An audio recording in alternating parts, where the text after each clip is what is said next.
Wir haben heute Rudolf Simek bei uns, einen brillanten Skandinavisten, müsste man sagen, oder wie bezeichnest du dich selbst? Meistens als Medievist sogar. Als Medievist. Weil ich das Mittelalter als Ganzes liebe. Und natürlich auch Skandinavien und natürlich auch Westeuropa, aber in erster Linie Mittelalter. Mittelalter. Und ja, zuerst frage ich immer nach dem Werdegang, nicht? Wie kommt man eigentlich auf Mittelalter-Sprachen, auf Skandinavistik, wie kommt man auf skandinavische Sprachen, wie kommt man dazu, dass man diese Sagas im Original liest? Also das ist doch nicht naheliegend. Ich glaube, es gibt in Deutschland nur noch wenige Lehrstühle für diese für alten Sprachen des Nordens. Halbes Dutzend Lehrstühle dafür. Aber mir wurde es auch nicht in die Wiege gelegt, weil ich habe natürlich angefangen, Germanistik zu studieren und Doppelstudium Theologie, katholische Theologie in Wien. Und habe damals keinen Gedanken an Wikinger oder sowas verschwendet.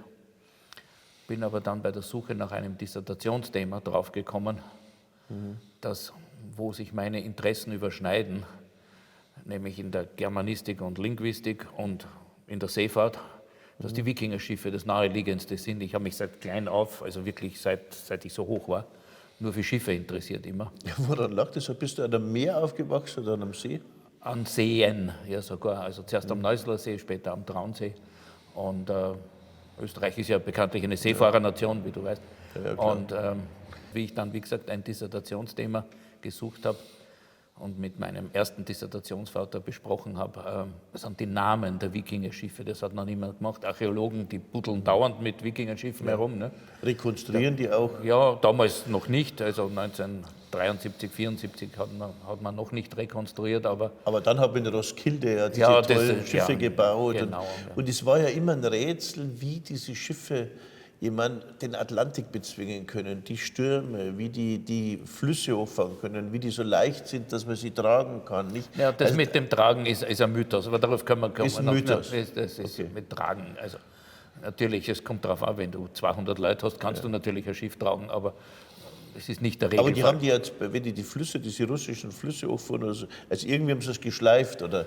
Ich nehme an, dass wir mit Gestellen, man spricht von Cradles auf Englisch, also so Gestellen, wo man ein Boot hineinstellt, damit es nicht umfällt natürlich. Ne?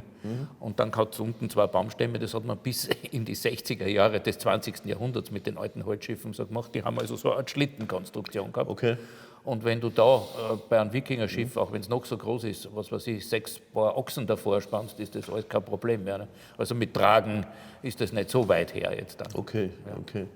Also auf alle Fälle, du hast dich für Schiffe begeistert und hast dann eine Doktorarbeit über Schiffe gemacht. Über Schiffe und da... Bist du auch selbst gesegelt?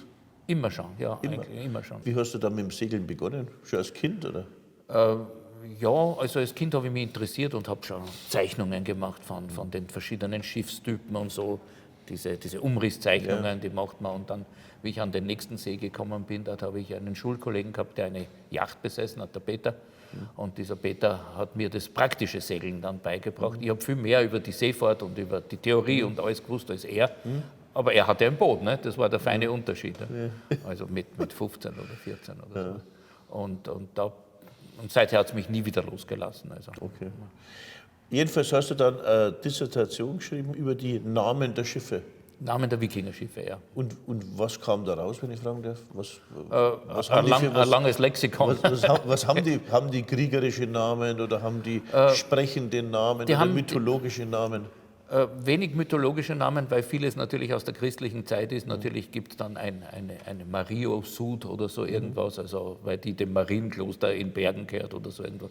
Das sind aber die weniger, aber die schöneren Namen sind die so sprechend sind wie Pfeil oder Falke. Und da kann man sich so vorstellen, oder Rehn, ne? Also als Rentier, das galoppiert, oder Hirsch oder so, solche Namen. Die sind, glaube ich, sehr evokativ, wie der Besitzer sein Schiff gesehen hat, also als was Elegantes, Schnelles, Dahinfliegendes. Okay. Ne? Und auf das deuten auch dann, das habe ich dann zu den Namen dazu gemacht, diese poetischen Umschreibungen, die in der Dichtung vorkommen. Ne? Also Falke der Schwanbank. Der Schwanbank sind die Wellen, auf die sitzen die Schwäne. Ne? Und der Falke dieser Schwanbank ist natürlich ein Schiff, das darüber hinfliegt, im wahrsten Sinne. Wie kommt es denn eigentlich dazu, dass die Wikinger, sagen wir mal, so eine Seefahrernation werden. Das wird man nicht von Haus aus, nicht? Ja. Das sind ja nicht alle Skandinavier immer so eine Seefahrernation, sondern dass man bis nach Amerika segelt, dass man so unglaublich hochseetüchtige Schiffe, dass man die überhaupt entwickelt, nicht? Das war ja in der damaligen Zeit, im 10. Jahrhundert, 9., 10. Jahrhundert, was ganz Außergewöhnliches. Es war in Europa außergewöhnlich, aber es liegt an einer langen Tradition, die an der Topografie hängt. Sowohl in Dänemark als in Norwegen, noch mehr in Norwegen, sind die Fjorde, die Buchten oder in Dänemark die Sunde zwischen den Inseln der natürliche Weg.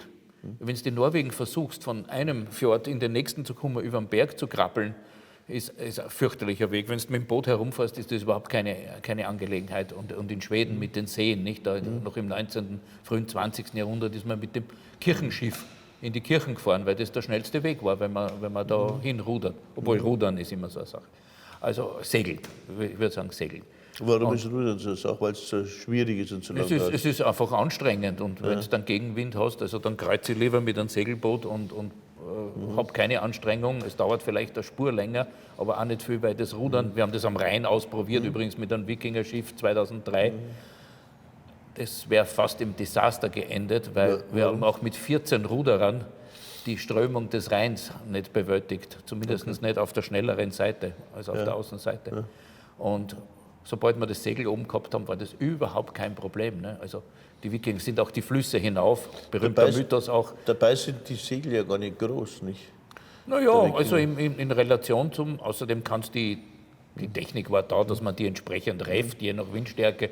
Das tut man heute noch und das hat man auch damals gemacht. Das ist Logik der Sache. Dann hast du also mit diesen Schiffen beschäftigt und dann bist du in die Skandinavistik gekommen. Ja, und wenn man sich mit Wikingerschiffen beschäftigt, dann muss man diese Sprachen kennen. Ne? Und da habe ich beschlossen, ich lerne Schwedisch und dann habe ich Dänisch gelernt und dann habe ich angefangen, immer wieder nach Norwegen zu fahren und habe dort Norwegisch gelernt, zwar nicht akademisches Norwegisch, sondern das Westküsten-Norwegisch, also diese Dialekte da, Nynorsk, Neunorwegisch sagt man. Und kann mich daher dort verständigen. Ich bin weit weg von der Perfektion natürlich, aber Lesefähigkeit, Sprechfähigkeit, Verständnis und so weiter. Und dann war es naheliegend, dass man sich immer mehr mit der Skandinavistik beschäftigt, natürlich, wenn man schon einmal die Sprachen kann. Ne? Und dann habe ich eben dieses Angebot relativ früh, da war ich keine 30, noch lange nicht 30, ein Angebot, dieses Lexikon der Mythologie zu schreiben. Weil der Herr, der das vorher übernommen hätte, der war auch Skandinavist, aber der ist im österreichischen Ministerialwesen ganz nach oben gerutscht auf der Karriereleiter und hat keine Zeit mehr gehabt, weil er zu viele andere. Und der hat mich bei einem Vortrag kennengelernt und hat gesagt, also er bräuchte einen Jungen, der noch Zeit hat, ein bisschen mehr und so weiter, der dieses Lexikon bearbeitet. Das war der Beginn einer unglaublichen Produktivität. Ich glaube, du bist einer der wenigen Wissenschaftler, der 30 Monographien geschrieben hat und hunderte von Aufsätzen. Ja, aber wie gesagt, das ist eine Alterserscheinung. Ne? Also wenn man jedes Jahr, also im Schnitt natürlich, manche Jahre kommen 2 oder 3 Sachen zusammen und dann ist wieder eine Trockenzeit. Ne? Aber im Schnitt, jedes Jahr kommt halt ein Buch heraus. Also die Zweitauflagen, die machen oft mehr Arbeit als die ursprünglichen Bücher. Ne? Und die Herausgaben von anderen Sachen auch. Aber es läppert sich halt zusammen mit den Jahren. Und das ist kein Verdienst in sich, das wollte ich damit sagen. Ja, aber deine Bücher umspannen ja ein weites Feld und du hast ja so Lexika geschrieben und wirklich aufwendige Dinge. Also kurzum, du bist ein unglaublich fleißiger Wissenschaftler, das kann man sagen. Also faul bin ich nicht, ja. Gut. Ja. Und sag mal, dein Hauptinteresse waren aber immer hauptsächlich Sagas eigentlich, oder? Das war das Wichtigste. Ich habe so verschiedene Standbeine. Also ich würde nie sagen, dass es mein Hauptinteresse die Mythologie, nur die Mythologie ist oder nur die Sagas oder nur die Kulturgeschichte der Wikingerzeit. Mich interessiert da immer so das Mentalitätsgeschichtliche, weil das Fleisch auf die Knochen bei den Historikern ist. Ne? Und ich bin ja kein Historiker, ich bin ja Philologe. Ne? Also beschäftige ich mich mit Texten und die Texte sprechen zu uns. Von wann sind die Texte? Die meisten Menschen nehmen ja an, dass die früh sind, also 8., 9., 10. Aber wenn ich dich richtig gelesen und verstanden habe, sind die meisten Texte 12., 13. Jahrhundert. Du sprichst jetzt über diese Sagas und über die mythologischen Texte. Ja, da haben wir natürlich isländische Texte, die also frühestens aus dem 12. Jahrhundert stammen, die meisten aus dem 13. und dann aus dem 14. und ein paar noch aus dem 15. Jahrhundert. Aber du sagst isländische Texte, das bedeutet, die meisten Texte sind auf Island entstanden und gar nicht jetzt, wie man sich vorstellt, in Norwegen oder Dänemark oder Schweden. Wie ist da der Anteil? Das wissen wir nicht, weil der Erhaltungszustand ja das Relevante ist. Wir haben Gott sei Dank einige Handschriftensammler des 17. Jahrhunderts gehabt, die in diesem verarmten Island, das ja damals eine dänische Kolonie war, Handschriften gehamstert haben und abgekauft und zum Teil auch mitgehen lassen und so weiter. Und diese Sammlungen in Kopenhagen und in Stockholm, heute wieder nach Reykjavik ausgelagert zum Teil, die bilden den Grundstock dessen, was wir haben an Literatur. Während in Norwegen ist, wie in Island übrigens auch, ist sehr viele Literatur aus dem Mittelalter zerstört worden durch die Reformation. Das heißt, wir wissen gar nicht, wie viel in Norwegen geschrieben worden ist. Wir wissen nur, dass immer viel in Island geschrieben worden ist, weil dort das Pergament so billig war. Warum war das Pergament billig? Weil man nicht alle Tiere, die in einem Jahr geboren wurden, im Frühjahr, Schafe oder Lämmer oder Kälber, die man nicht über den Winter durchfüttern konnte, weil es einfach nicht genug Heu gab. Und auf dem Kontinent war ja Pergament unglaublich kostbar und teuer. War sehr teuer und nur die Klöster oder Adeligen haben sich das leisten können oder später städtische Schreiber oder so.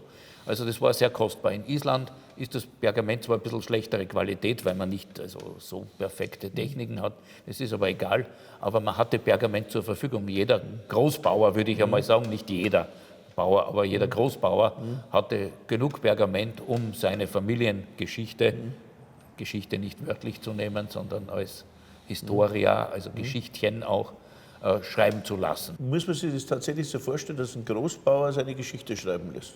Und die lässt er dann als Heldengeschichte schreiben, oder wie ist das? Also das mit Helden, das ist ein Wort, das ich nicht liebe, nicht? Weil die Helden ist so belastet. Ich sage es, weil das ja so kriegerisch ist. Nicht? Die meisten sind ja sehr kriegerisch und beschreiben ja Auseinandersetzungen, Totschlag. Ja, viele Familienfäden, die Isländer-Sagas schreiben viele Familienfäden, Rachegeschichten, sehr beliebt. Ne?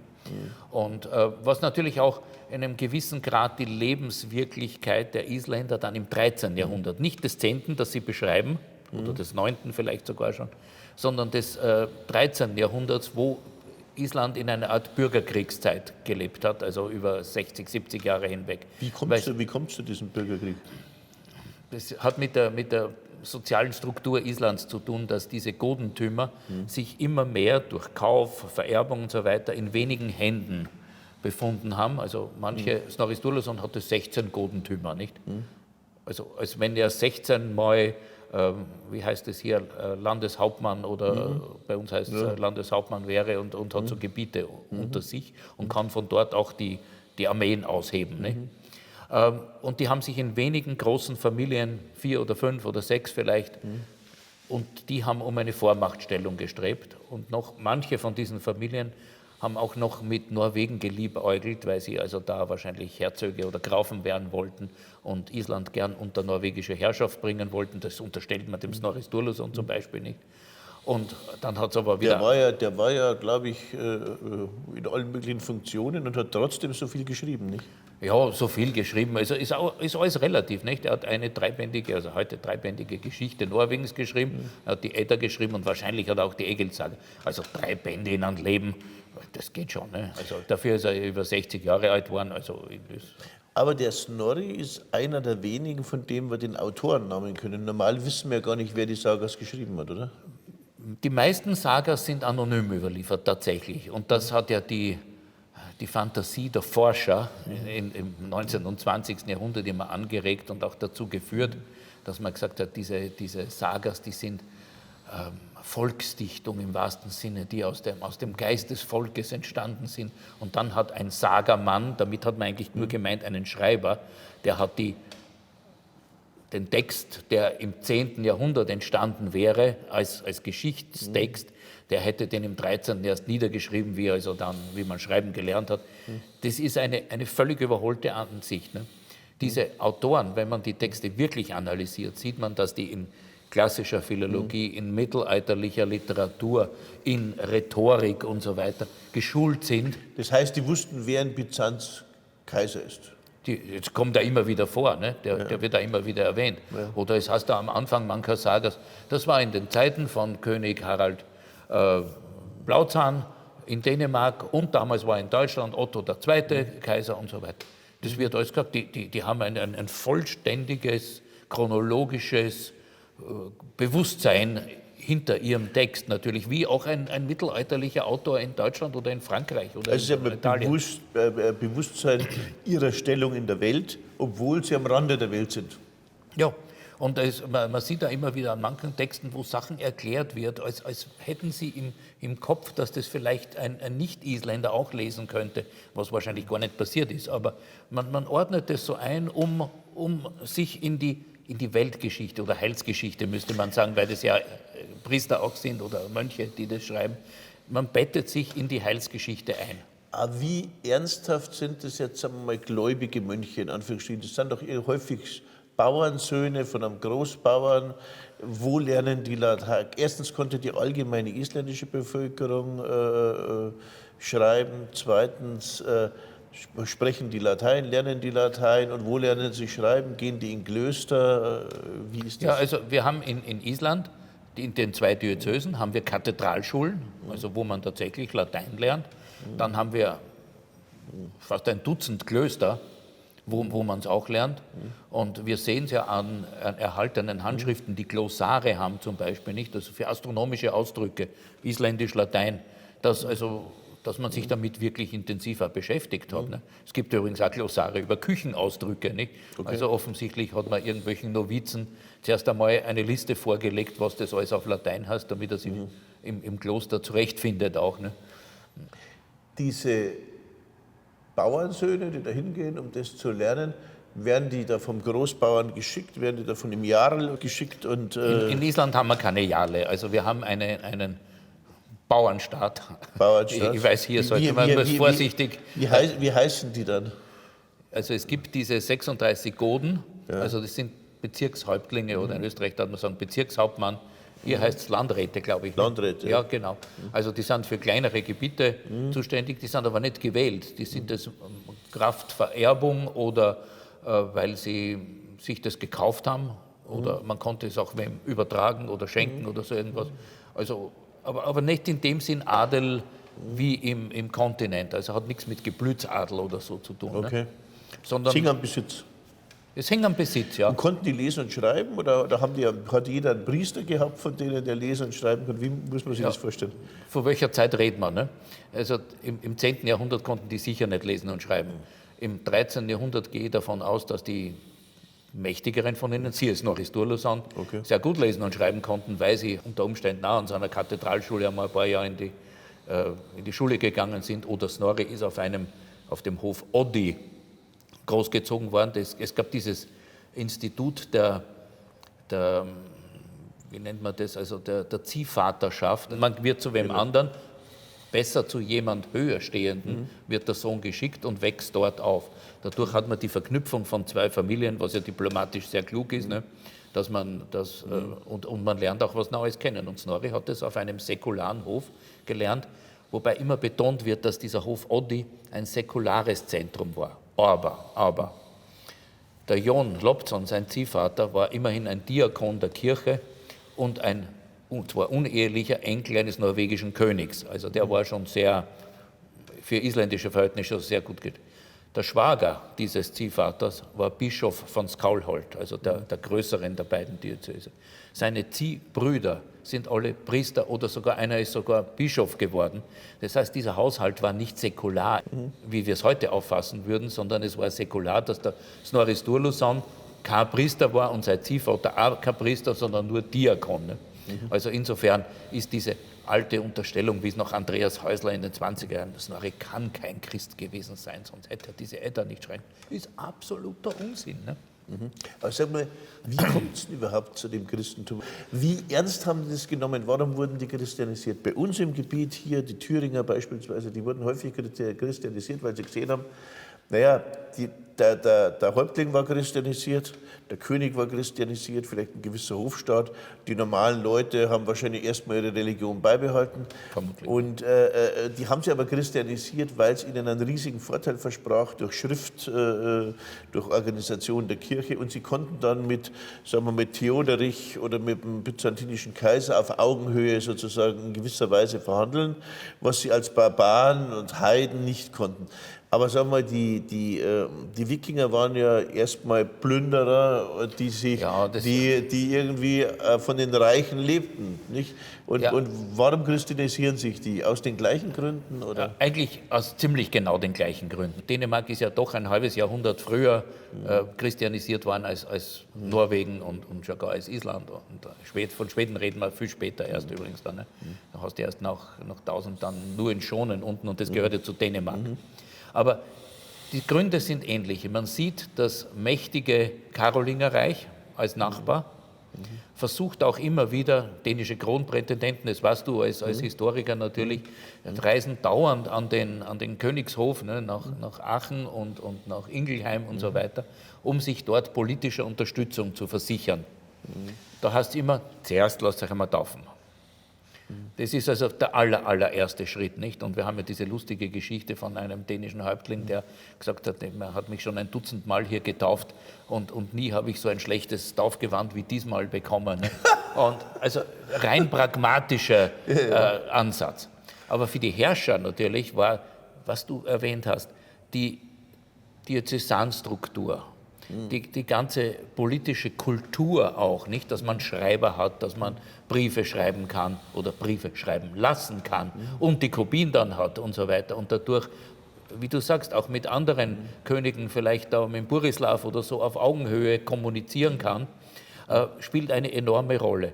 Und dann werden natürlich auch die Untertanen christianisiert, die sehen, das bringt gewisse Vorteile. Das Land ist plötzlich kein Land der Wikingerzeit mehr in dem Sinn, sondern es gibt viel weniger Plünderungen, weil das im Christentum nicht so sonderlich beliebt ist, dass man andere Leute umbringt, ne? Oder dass man auch was einfach stiehlt, sondern dass hier andere Kriterien im Christentum eintreten, die ja nicht schlecht sind, ne? Muss man ja offen sagen. Und das Zweite ist, und ich glaube, dass das für die einfachen Leute, übrigens nicht nur in Skandinavien, sondern schon in deutschen Landen, wir sehen das in Hessen bei den Schriften von Alcuin, dass das Sinnangebot im Jenseits ein wesentlich besseres ist im Christentum. Die Idee, dass alle nach Valhall kommen, ist ja Unsinn. Ne? Selbst wenn wir das glauben, was Snorri schreibt, und ich tue es nicht, selbst wenn wir das glauben würden, heißt, die mit dem Schwert in der Hand fallen und eine Wunde vorne davontragen, die kommen nach Valhall. Wie viel Prozent der Bevölkerung bitte sind das? Relativ wenig. Das schließt alle gestorbenen Kleinkinder, alle im Strohtod, also Krankheit gestorbenen, alle Frauen und so weiter aus. Ne? Das heißt, Valhall war kein tolles Sinnangebot. Ein anderes gab es aber nicht in dem Sinn. Naja, für die Kriegerelite vielleicht schon. Mag sein, aber alle anderen sind vielmehr davon überzeugt, dass es eigentlich eine gute Idee ist, wenn die Bösen im Jenseits bestraft werden und die Guten belohnt. Und wenn man da in ein Paradies kommt, wo alle gleich sind, das ist ja viel interessanter eigentlich, muss man ehrlich sagen. Ne? Also, dass dieser ausgleichende Effekt und diese Belohnung der menschlichen Leiden im Diesseits, und da hat es im Mittelalter genug Leiden gegeben, nicht? Dass das ausgeglichen wird im Jenseits und durch gute Taten aufgewogen kann, das ist schon sehr attraktiv. Ne? Also wurden die sozusagen relativ schnell Christen?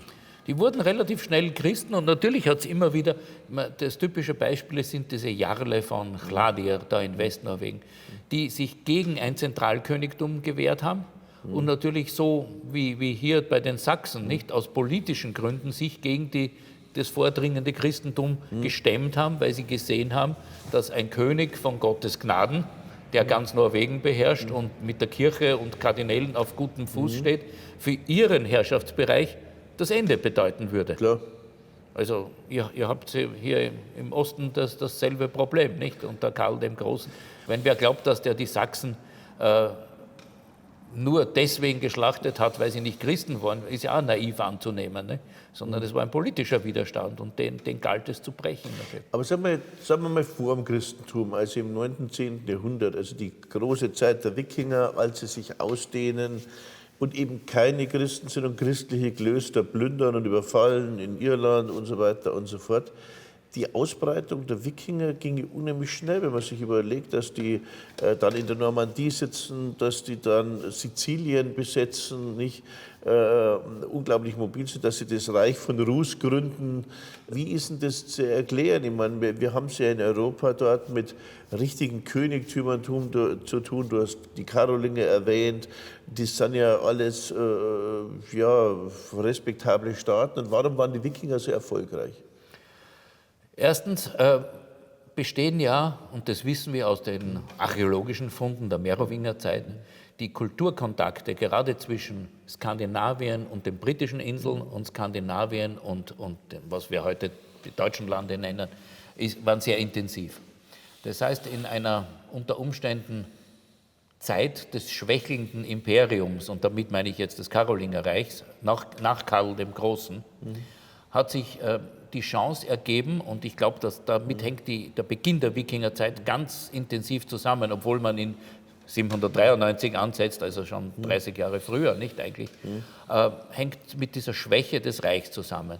Das, was man vorher kaufen musste, für teures Geld oder für Sklaven oder für Silber oder Bernstein oder was auch immer man exportiert hat, norwegische Mühlsteine zum Beispiel, nicht? Wichtiger Exportartikel, aber kein Hochpreisartikel, würde man sagen. Nicht?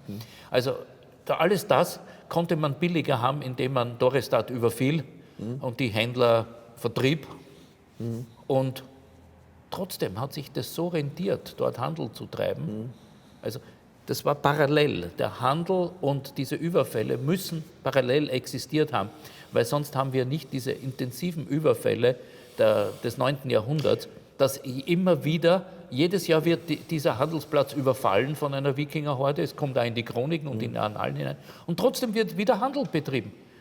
Also so katastrophal können die nicht gewütet haben, sondern die haben wahrscheinlich immer was übrig gelassen. Die haben genug übergelassen und haben die Menschen genug übergelassen und vom Profit offensichtlich was übergelassen, was sie nicht gefunden haben, weil man es vergraben hat oder sonst irgendwas, dass sich das für Händler immer noch gerechnet hat.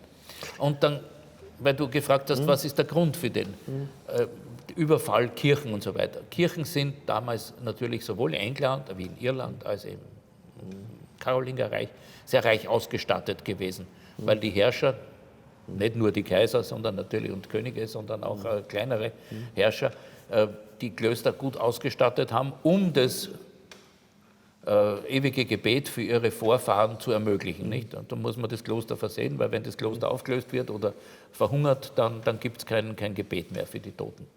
Das heißt, die Klöster sind Horte des Reichtums, wo man sich ziemlich gut selber bedienen kann. Und zwar nicht nur, was jetzt diese üblichen Schätze angeht, sondern wir haben herrliche Stellen in den Annalen, wo darüber geschildert wird, dass die Mönche überfallen werden. Aber der erste Weg der Wikinger führt nicht in die Schatzkammer, er führt nicht in die Sakristei, sondern er führt in den Weinkeller. Und dann, wenn alle betrunken sind, fallen sie in die Sakristei ein, ziehen sich alle Messgewänder an, laufen betrunken herum und dann erst fallen sie in die Schatzkammer ein, weil sie glauben, sie müssen jetzt doch auch was mitnehmen. Nicht? Woher kommt die Faszination, du bist ja der Profi und immer dort gewesen, woher kommt die Faszination, die du gerade beschrieben hast, für den Alkohol? Hat man im Norden so wenig Alkohol oder ist es so kalt und düster, dass man sich immer betrinken muss? Um sich jetzt vor Verallgemeinerungen zu hüten, aber Alkohol ist natürlich, wenn man den auf dem Bauernhof produzierten Dünnbier ausweichen will, nicht frei verfügbar. Met ist in geringen Mengen herstellbar, weil man braucht halt Honig dazu. Ne? Und das ist nicht so, Wein auch noch dazu. Und der Wein, der verfügbar ist in ganz Mittel- und Südeuropa als Alltagsgetränk ja im Mittelalter, ne? Darf man ja nicht vergessen, dass auch einfache Leute heute sagt man Spritzer dazu, also ihren gewässerten Wein trinken oder auch Apfelwein, der Most, ne? Der war im Mittelalter das Alltagsgetränk, weil oft genug das Wasser schlecht war. Also das ist ein Getränk und das gab es für die Skandinavier zu Hause nicht. Ne? Also die Alternative zu Buttermilch, Molke und Wasser existiert nicht, weil das Bier wird also nur zu Festzeiten gebraut, Bier hält sich ja nicht sonderlich gut. Ne? Und wenn man dann in Länder kommt, wo ein auch nur leicht intoxizierendes? Nein. Getränk verfügbar ist, als Alltagsgetränk, übt es natürlich schon eine Faszination aus. Ne? Also bis zum heutigen Tag. Nicht? Also, aber sag mal, diese Wikinger stellen ja im 9. und 10. Jahrhundert einen Schrecken dar, eine ungeheure politische Macht. Man diskutiert jetzt immer wieder, dass eines der hauptökonomischen Interessen der Expansion der Sklavenhandel mit den islamischen Reichen gewesen sei, weil die islamischen Reiche extrem stark auf Sklavenwirtschaft setzten und durch diese dauernde Bekehrung die Möglichkeit verschwand, dass sie selbst so viele Sklaven generieren, aber sie brauchten dann Zufluss. Und die Wikinger sicherten praktisch einen riesigen Zufluss an Sklaven, wird gesagt. Und wir finden archäologisch wirklich große Wikinger-Schatzfunde mit muslimischen Dirham, mit zerschlagenen Münzen und so weiter und so fort. Und, tonnenweise in Gotland. Ja. Da hat man den Eindruck, also dass das, sagen wir mal, dass ein Hauptmotiv, jetzt sage ich es mal ein bisschen plastisch, Menschenjagd war.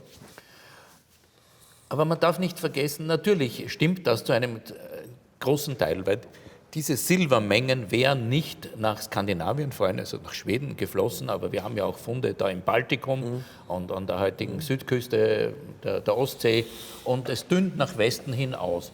Das heißt, diese islamischen Dirhams sind vor allem für Ostskandinavien interessant. Das heißt nicht, dass im Westen keine Sklavenjagden betrieben worden sind. Aber was, glaube ich, jetzt sich langsam herauskristallisiert, ist erstens, man muss unterscheiden zwischen einer Sklavenhaltergesellschaft und einer Sklavenjägergesellschaft.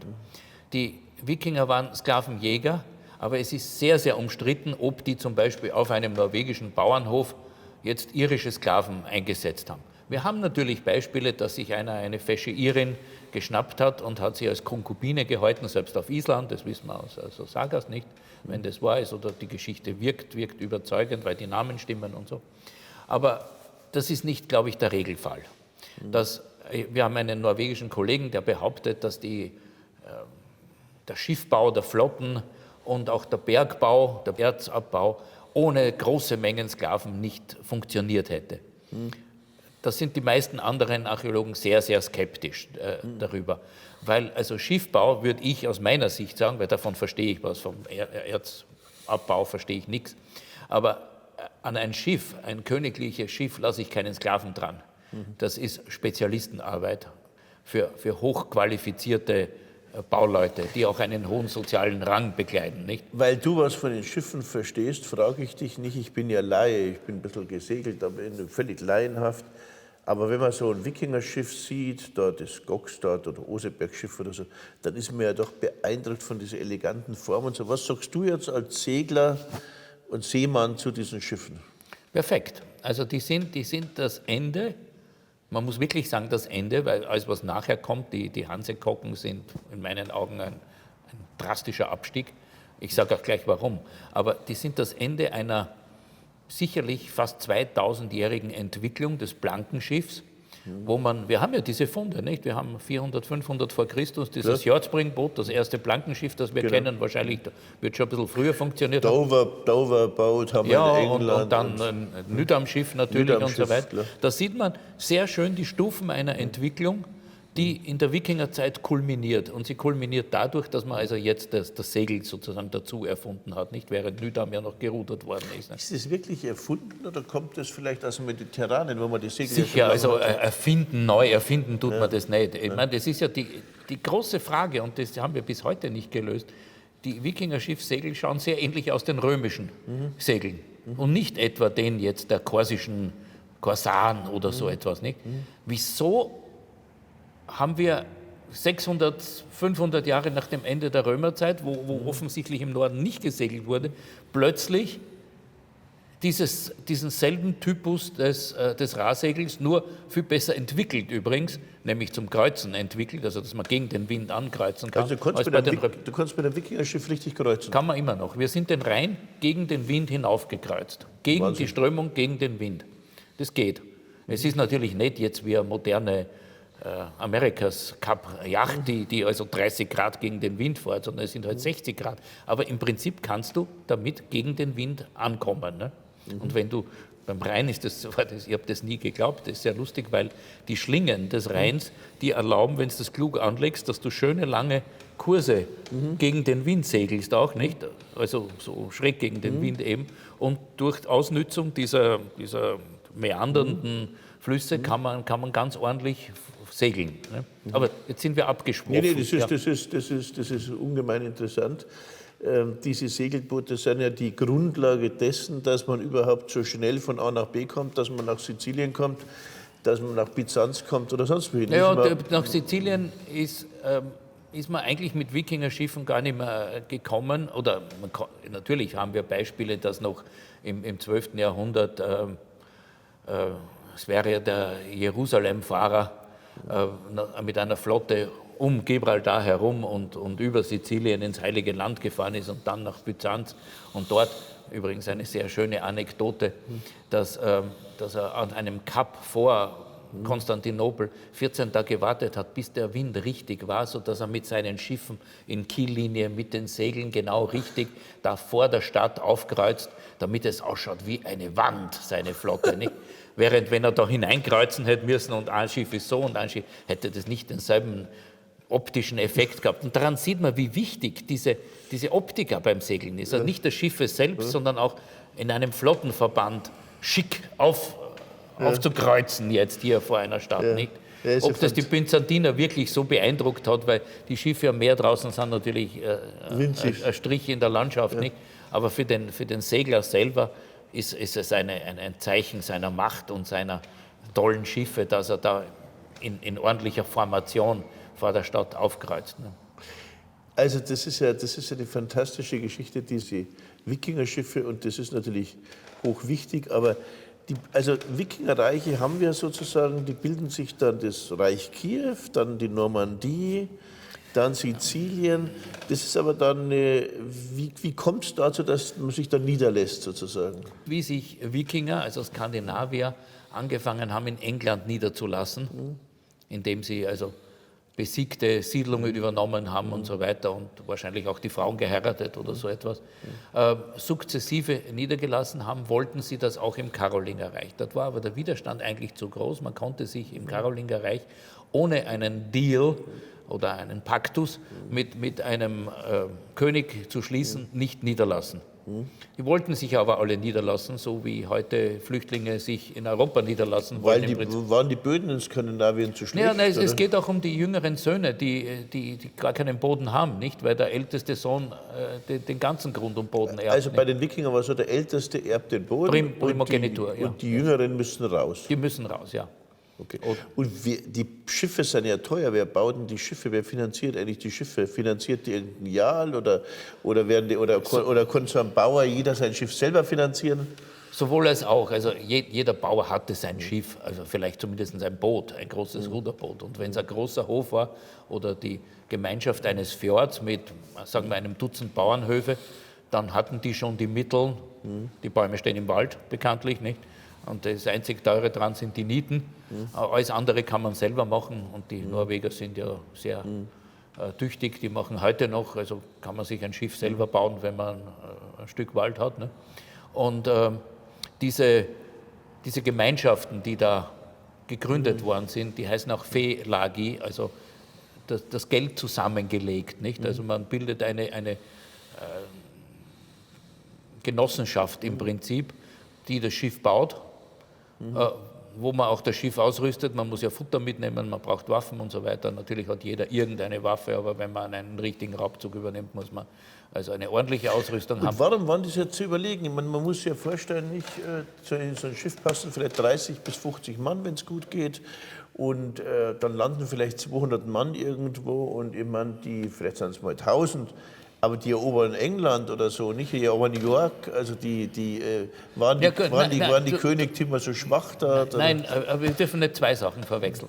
Also Raubzüge, die mit privaten Mitteln ausgerüstet worden sind eine Sache. Und da sind vielleicht, wie du sagst, 3 Schiffe, vielleicht anders mal 10 Schiffe gefahren, aber viel mehr werden es nicht gewesen sein. Wenn wir von königlichen Flotten, wie beim Überfall auf York 1066 durch Harald den Harten reden, dann ist das eine königliche Flotte, die auch einen ganz anderen Hintergrund hat. Das sind große Kriegsschiffe in diesem Leidangre, wie das in Skandinavien heißt. Das gab es in Schweden und in Dänemark auch. Also da war jede Insel oder jeder Fjord war verpflichtet, für den König ein Schiff zu bauen und auszurüsten und bereit zu halten. Der wesentliche Punkt. Also gehört auch ein Bootshaus dazu. Und dieses Schiff ist mit von jedem Hof einer auszurüsten und im Kriegsfall einsatzbereit zu sein. Darum hat man noch im 13. Jahrhundert dann unter Håkon Håkonason, einem der mächtigsten Könige, die wir jemals hatten in Norwegen, den haben sie hofiert vom Friedrich II. Bis Alfons den Weisen in Spanien, haben ihn hofiert, weil er die größte Flotte Europas hatte natürlich, nicht? Weil wenn jeder Fjord in Norwegen so ein Schiff ausrüsten muss, das ist eine beachtliche Flotte. Die ist nie zum Einsatz gekommen übrigens, also im 13. Jahrhundert. Aber sie war als Machtfaktor da. Die war Fleet in Being, heißt ja, bis zum heutigen Tag im englischen Militärwesen, nicht? Also eine Flotte, die einen Drohfaktor bildet, ist ganz, ganz wichtig. Und das sind zwei verschiedene Sachen. Also man hat praktisch Raubzüge von Einzelnen mit Gewinnstreben, wo man dann Hit and Run, man fährt hin, schnappt sich die Sachen, Sklaven, Kirchenschätze und haut wieder ab. Und dann gibt es die, wo man sozusagen mit Königen kommt, auch plündert, aber Land besetzen möchte. Auch nicht so direkt. Entschuldige, wenn ich dich korrigiere. Ja.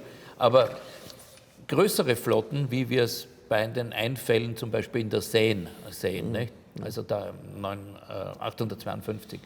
Als die Paris plündern. Ja, als die Paris belagern. Genau. Das sind sicher private Flotten, also nicht königliche, weil die hätten sich gehütet, da einen direkten Konflikt mit den karolingischen Herrschern zu provozieren. Aber diese großen Flotten versuchen zuerst natürlich dieses Hit- und Run-Verfahren oder dann die Städte einzunehmen, die Flüsse hinaufzufahren, weil Flüsse sind relativ gefahrlos, wenn es nicht links und rechts ein Heer hast, das dich beschießt mit Pfeilen. Ne? Also ist relativ gefahrlos im Vergleich, wenn du auf der Biscay in einen Sturm kommst, ist es also schlimmer. Ne? Dann sieht man, wie schön das Land ist und wie fruchtbar. Nicht? Und wenn man zu Hause kein Land besitzt, dann sagt man natürlich, hier ist ein Land, das nicht sonderlich dicht besiedelt und hier wächst alles, hier bleiben wir nicht. Jetzt musst du dich aber bemühen um so ein Lehen. Ne?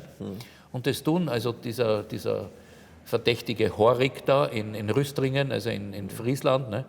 Und diese Geschichte, die ich immer wieder erzähle.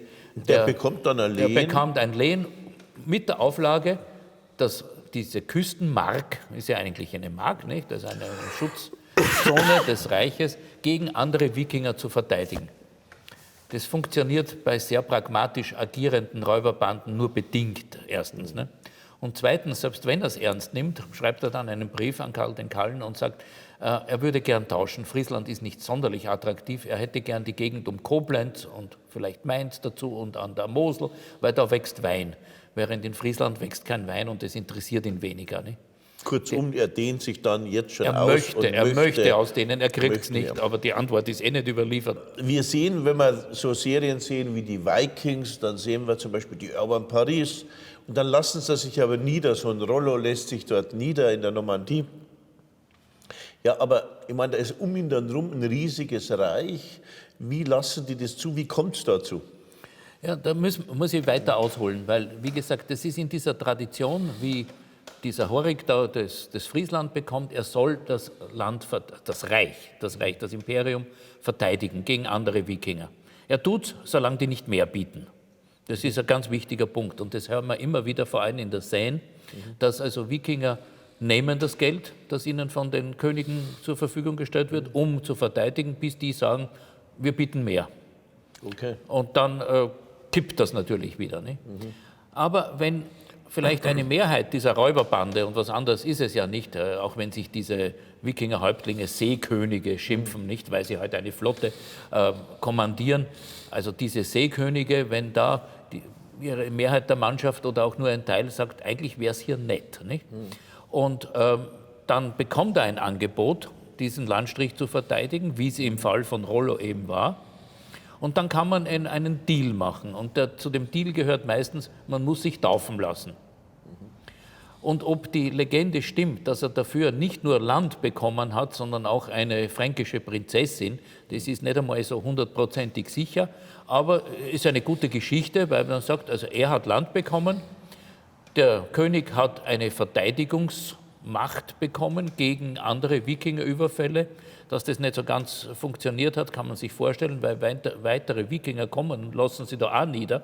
Expandiert sozusagen dieses kleine Herrschaftsgebiet, das dann später dieses Herzogtum Normandie wird, nicht?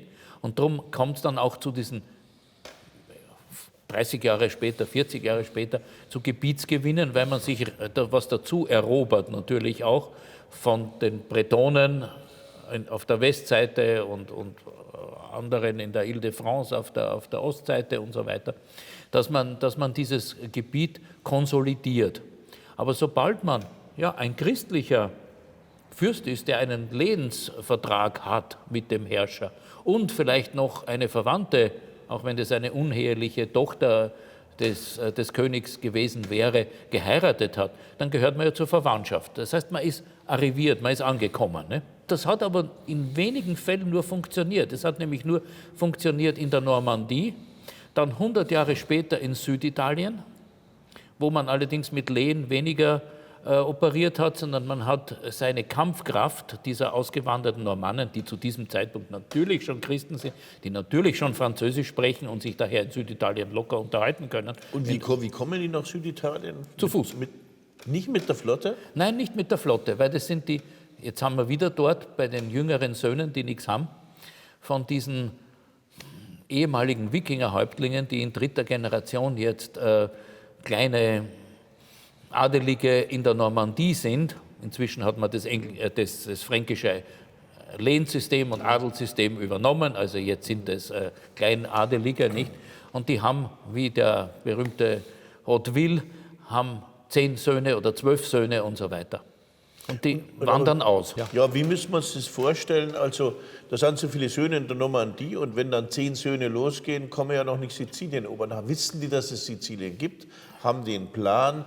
Oder gehen die erst auf Pilgerschaft nach Rom? Die gehen nicht nach Rom, sondern auf den Monte Gargano, weil die Normannen haben es immer schon, wie wir von Mont Saint-Michel wissen, gibt es da eine lange Tradition, die also lange vor Rollo zurückreicht.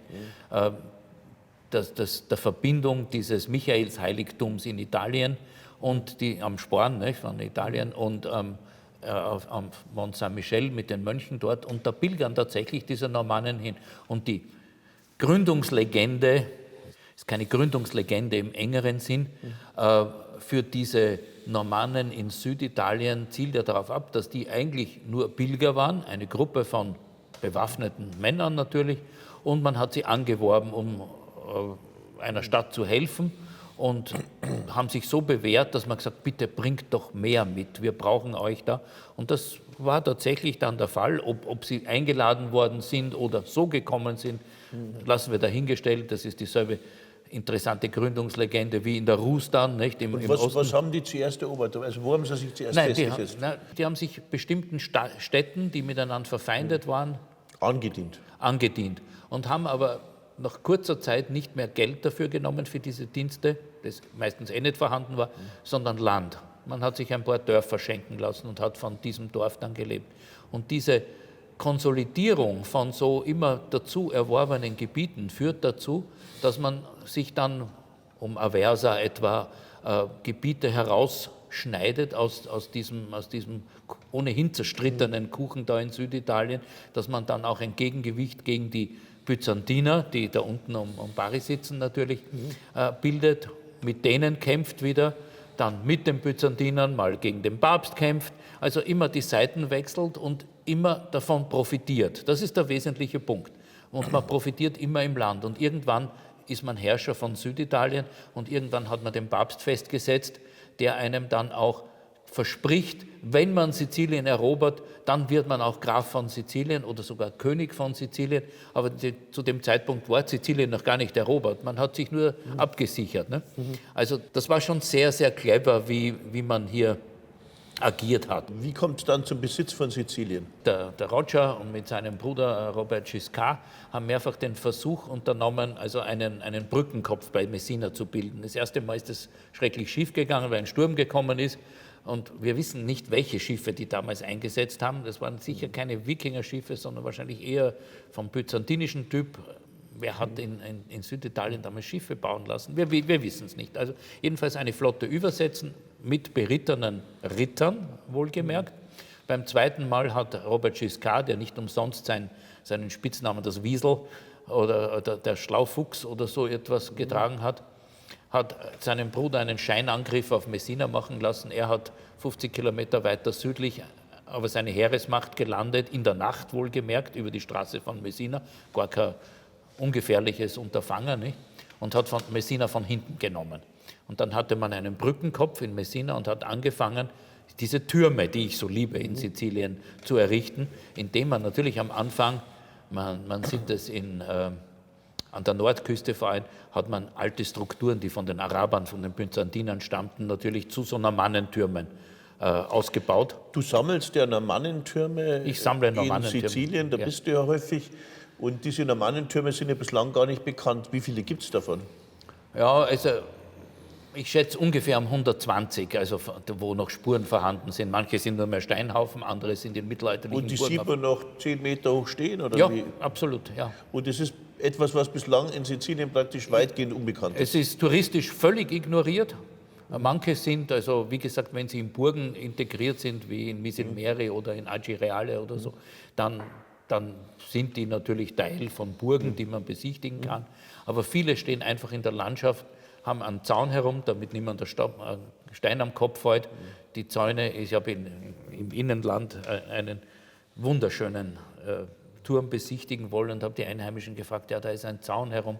Sagen sie, ja, aber gleich neben dem Tor, das mit so einer dicken Kette verschlossen ist, ein Loch im Zaun, da können Sie hineingehen und können sich den da fotografieren und vermessen und so weiter. Und diese Türme, die sichern die Herrschaft? Weil man Ja, und die sind ja, das Faszinierende ist, in welchen Positionen die gebaut sind. Also wenn immer irgendwo, etwa um den Ätna herum, ein Felsvorsprung so auf halber Höhe ist, wo es so hinuntergeht, dann 100 Meter oder was, dann kannst du wetten, dass auf diesem Felszahn so ein Normannenturm sitzt.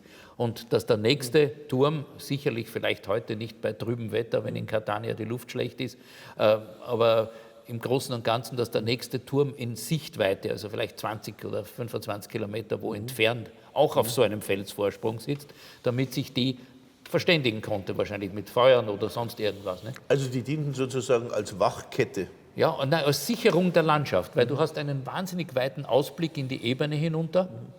Du kannst das kontrollieren, wenn eine Armee auftaucht, kannst du dich da zurücksetzen, was die Araber da in Sizilien denen diesen Türmen entgegenzusetzen hätte, habe ich keine Ahnung, nicht sehr viel, weil sonst würden sie nicht alle noch stehen. Also was mich immer fasziniert hat, ist ja, wie schnell man, wenn man jetzt nach Palermo geht, wie schnell die eigentlich diese Kathedrale bauen und diesen Normannenpalast. Alles noch 11. Jahrhundert, nicht? Ja.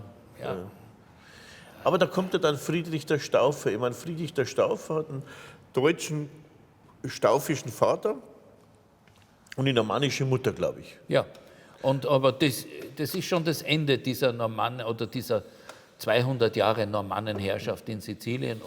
Aber zum Beispiel Roger II., nicht? Also der König, wie man ihn Ruggiero nennt, der baut ja in Palermo eine Kultur auf, nicht? Also die in der Literatur, in der Geografie zum Beispiel, nicht? Mit arabischen Gelehrten und mit jüdischen Gelehrten und mit byzantinischen Handwerkern, die seine Kathedralen ausschmücken mit diesen fantastischen Mosaiken. Also ich glaube, es gibt wahrscheinlich in dieser Zeit in Europa keine prächtigeren Paläste. Gibt's nicht. Also ein Palast, mit Wasser, das kaskadiert, mitten im Haus. Und eine Höhe der Kultur. Und Sizilien war auch reich zu diesem Zeitpunkt. Das wissen wir, weil man bei den Kreuzzügen natürlich immer wieder die Sizilianer angezapft hat, um zu unterstützen, weil sie an dieser Schnittstelle, auch im Mittelmeer, also durch Handel und durch die Landwirtschaft. Sizilien wäre ein reiches Land, auch heute noch, nicht? Wenn es vernünftig verwaltet würde. Nicht? Und das haben die offensichtlich geschafft. auch indem man nicht allzu viel Druck ausgeübt hat, indem man die arabische Bevölkerung gelassen hat. Ist die Bevölkerung damals überwiegend arabisch oder mit was muss man reden? Byzantinisch? Oder? Alles, noch langobardische Reste, byzantinische, im Osten vor allem sehr stark byzantinisch. Man hat ich habe unlängst ein Kloster besichtigt an der Ostküste, da südlich von Messina. Da hat also Roger I. schon ein Kloster, ein wunderbares Kloster aufbauen lassen, aber für byzantinische Mönche, also für Orthodoxe zu diesem Zeitpunkt. Nicht? Obwohl er war katholisch, aber das hat keine Rolle gespielt, die hatten die Infrastruktur und dieses Kloster aus so fischgrätartigen, dunklen und hellen Ziegeln ist mit Kuppeln in diesem normannischen Stil, sagt man ja, nicht normannisch-byzantinischen Stil. Es ist so fantastisch und so wunderschön, steht irgendwo ganz hinten im Tal drinnen und gehört aber diesen basileischen, wie man sagt, Mönchen, also den orthodoxen Mönchen, obwohl man versucht hat, den Katholizismus zu betreiben. Trotzdem hat man die ganze Infrastruktur, also auch die klerikale Infrastruktur dieser byzantinischen Kirche belassen, um sich eine Struktur zu schaffen, jenseits noch der Diözesanstruktur, die man natürlich dann auch eingeführt hat. Das ist etwas, was einen immer fasziniert, nicht? Weil Wikinger, da haben wir die Vorstellung einer ungemein kriegerischen Kultur. Sie sind ja expansiv und sind ja Krieger, aber wenn man dann in Palermo ist, dann sieht man, dass man sofort dieses absolut kultivierte, artifizielle... Ja, aber trotzdem auch kriegerisch, nicht? Also bei der Eroberung von Sizilien da unter Roger I., also wenn man diese Schlacht von Ceramida, wo also 200 schwer gepanzerte normannische Krieger ganze arabische Armeen angeblich niedergeritten haben durch ihre Kampftaktik Wie war die Kampftaktik? Ja, auf Pferden, aber dicht gepackt mit Schilden und eingelegten Speer. Ne? Also vorweggenommenes Mittelalter. Die Historiker sprechen auch davon, dass die Normannen das Rittertum erfunden hätten. Also das, was wir heute als den typischen Ritter bezeichnen. Natürlich sind da Elemente Karls des Großen, gepanzerte Reiter, nicht? Aber die Normannen haben das zu einer gewissen Perfektion gebracht, auch mit der Form der Schilde, die für die Reiterei ausgesprochen, also die oben breit sind und unten schmal verlaufen, dass man es zwischen den Pferden drinnen haben kann. Also eine Entwicklung, die also dann zum echten Rittertum des Hochmittelalters führt. Ne? Ich glaube auch, dass die ganze Mentalität auch der Normannen sich ändert durch diese Eroberungen im Süden. Dass man da, also der Austausch, der existiert haben muss, die Normannen haben ja nicht nur in der Normandie, sondern auch im Süden Klöster gefördert, nicht? Als Grablegen auch. Ja. Und dieser Austausch, dass man, also aus der Normandie hat man einen Abt, für das Kloster gehört dafür, ist einer aus Sizilien oder Kalabrien, ist in die Normandie geschickt worden und der hat dort eine Chronik geschrieben in der Normandie über die Daten von Roger I. in Sizilien und so weiter. Also ein ungemein kultureller Austausch und mir hat es sehr gut gefallen, wie die Franzosen haben in Brest vor Jahren eine Ausstellung gehabt. Die haben sie zwar Wikinger genannt, aber eigentlich waren die Normannen gemeint. In erster Linie, jetzt gibt es ja wieder eine Normannenausstellung in Mann, dass das die ersten Europäer sind, die also unglaublich mobil zwischen Herrschaftsgebieten in Süditalien, in Sizilien, in der Normandie und dann natürlich auch in England. Nicht? Über England reden wir vielleicht noch, ja. Aber Riesengebiete hatten, die aber alle von verschwägerten, verwandten Herrschern, Klerikern, Mönchen, Äbten und so weiter bedeckt werden, wo man also das ziemlich austauschbar ist, wo offensichtlich keiner ein Problem hat, aus Rouen schneller mal nach Palermo zu gehen. Wie muss ich mir das vorstellen? Die sitzen dann in der Normandie, die sitzen in Sizilien. Wir haben da eine Oberschicht, haben dann einen Haufen Bauern und Moslems und Byzantiner unter sich, erwirtschaften sehr viel Geld und so. Aber bauen die dann dort wieder eine Flotte? Muss ich mir Wikingerschiffe in Sizilien vorstellen? Segeln die mit einem Wikingerschiff im Mittelmeer rum oder benötigen das gar nicht mehr? Geben die ihre Seefahrt auf, auch die Normannen? Ist das nicht mehr wichtig? Wären die dann sozusagen Mitteleuropäer im Sinne des Karolingischen Reiches und geben die diese Wikinger-Tradition der Seefahrt auf? Also, dass sie sie aufgeben, glaube ich nicht, weil wir sehen am Teppich von Bayeux, dass man bei der Eroberung von England noch eine Riesenflotte gebaut hat von wahrscheinlich über 1000 Schiffen in der Tradition der Wikinger. Das sind echte Wikingerschiffe, ne? Mit Drachenköpfen, mit Schilden am Ding. Ist der Teppich von Bayeux real? Wahrscheinlich. Ja, sehr. Ja, Der ist wirklich, also wir haben jetzt eine Fernsehdoku wieder da in Planung auch, dass der Teppich zeigt wirklich schon Lebensrealität, nicht? Auch ich finde das sehr interessant, diese Bordüren immer drunter, nicht? Also bei der Schlacht von Hastings, da sind drunter so Knechte oder Kriegsknechte, die ziehen gerade den Leichen die Kettenhemden aus und so. Also da wird schon während der Schlacht noch am Schlachtfeld gefleddert. Und die Raben warten schon. Ja, und die Raben warten. Also das ist glaube ich, sehr realistisch auch, wie da sozusagen vor der Abfahrt der Flotte wieder, ich hätte beinahe gesagt, gepicknickt wird, also wie da im Freien gegessen wird mit Spießen auf dem offenen Feuer und wie das serviert wird. Also das sind Details drauf, die reizend sind eigentlich für uns, nicht? Also auch aus der Lebenswirklichkeit des ja, oder auch diese Jahrhunderts. Motten, die auf so Hügeln stehen. Und, ja, natürlich. Oder auch wie Harold vom Pfeil getroffen wird. Ja, ob das jetzt wirklich, ob das ein Mythos ist oder mit dem Pfeil, wissen wir nicht, aber jedenfalls ist er gefallen. Also aber er hat ja eigentlich vorher doch Wikinger an der Stamford Bridge oben geschlagen. Nicht? Also er steht ja zwischen zwei Wikingerheeren. Er steht zwischen einem Wikinger und einem Normannenheer, nicht? Ja. Aber er ist selber ja Wikingerabkomme. Das heißt, er stammt ja auch von Wikingern ab. Also eigentlich prügeln sich hier 3 Gruppen von Skandinaviern, zumindest abstammungsmäßig, um die Herrschaft in England.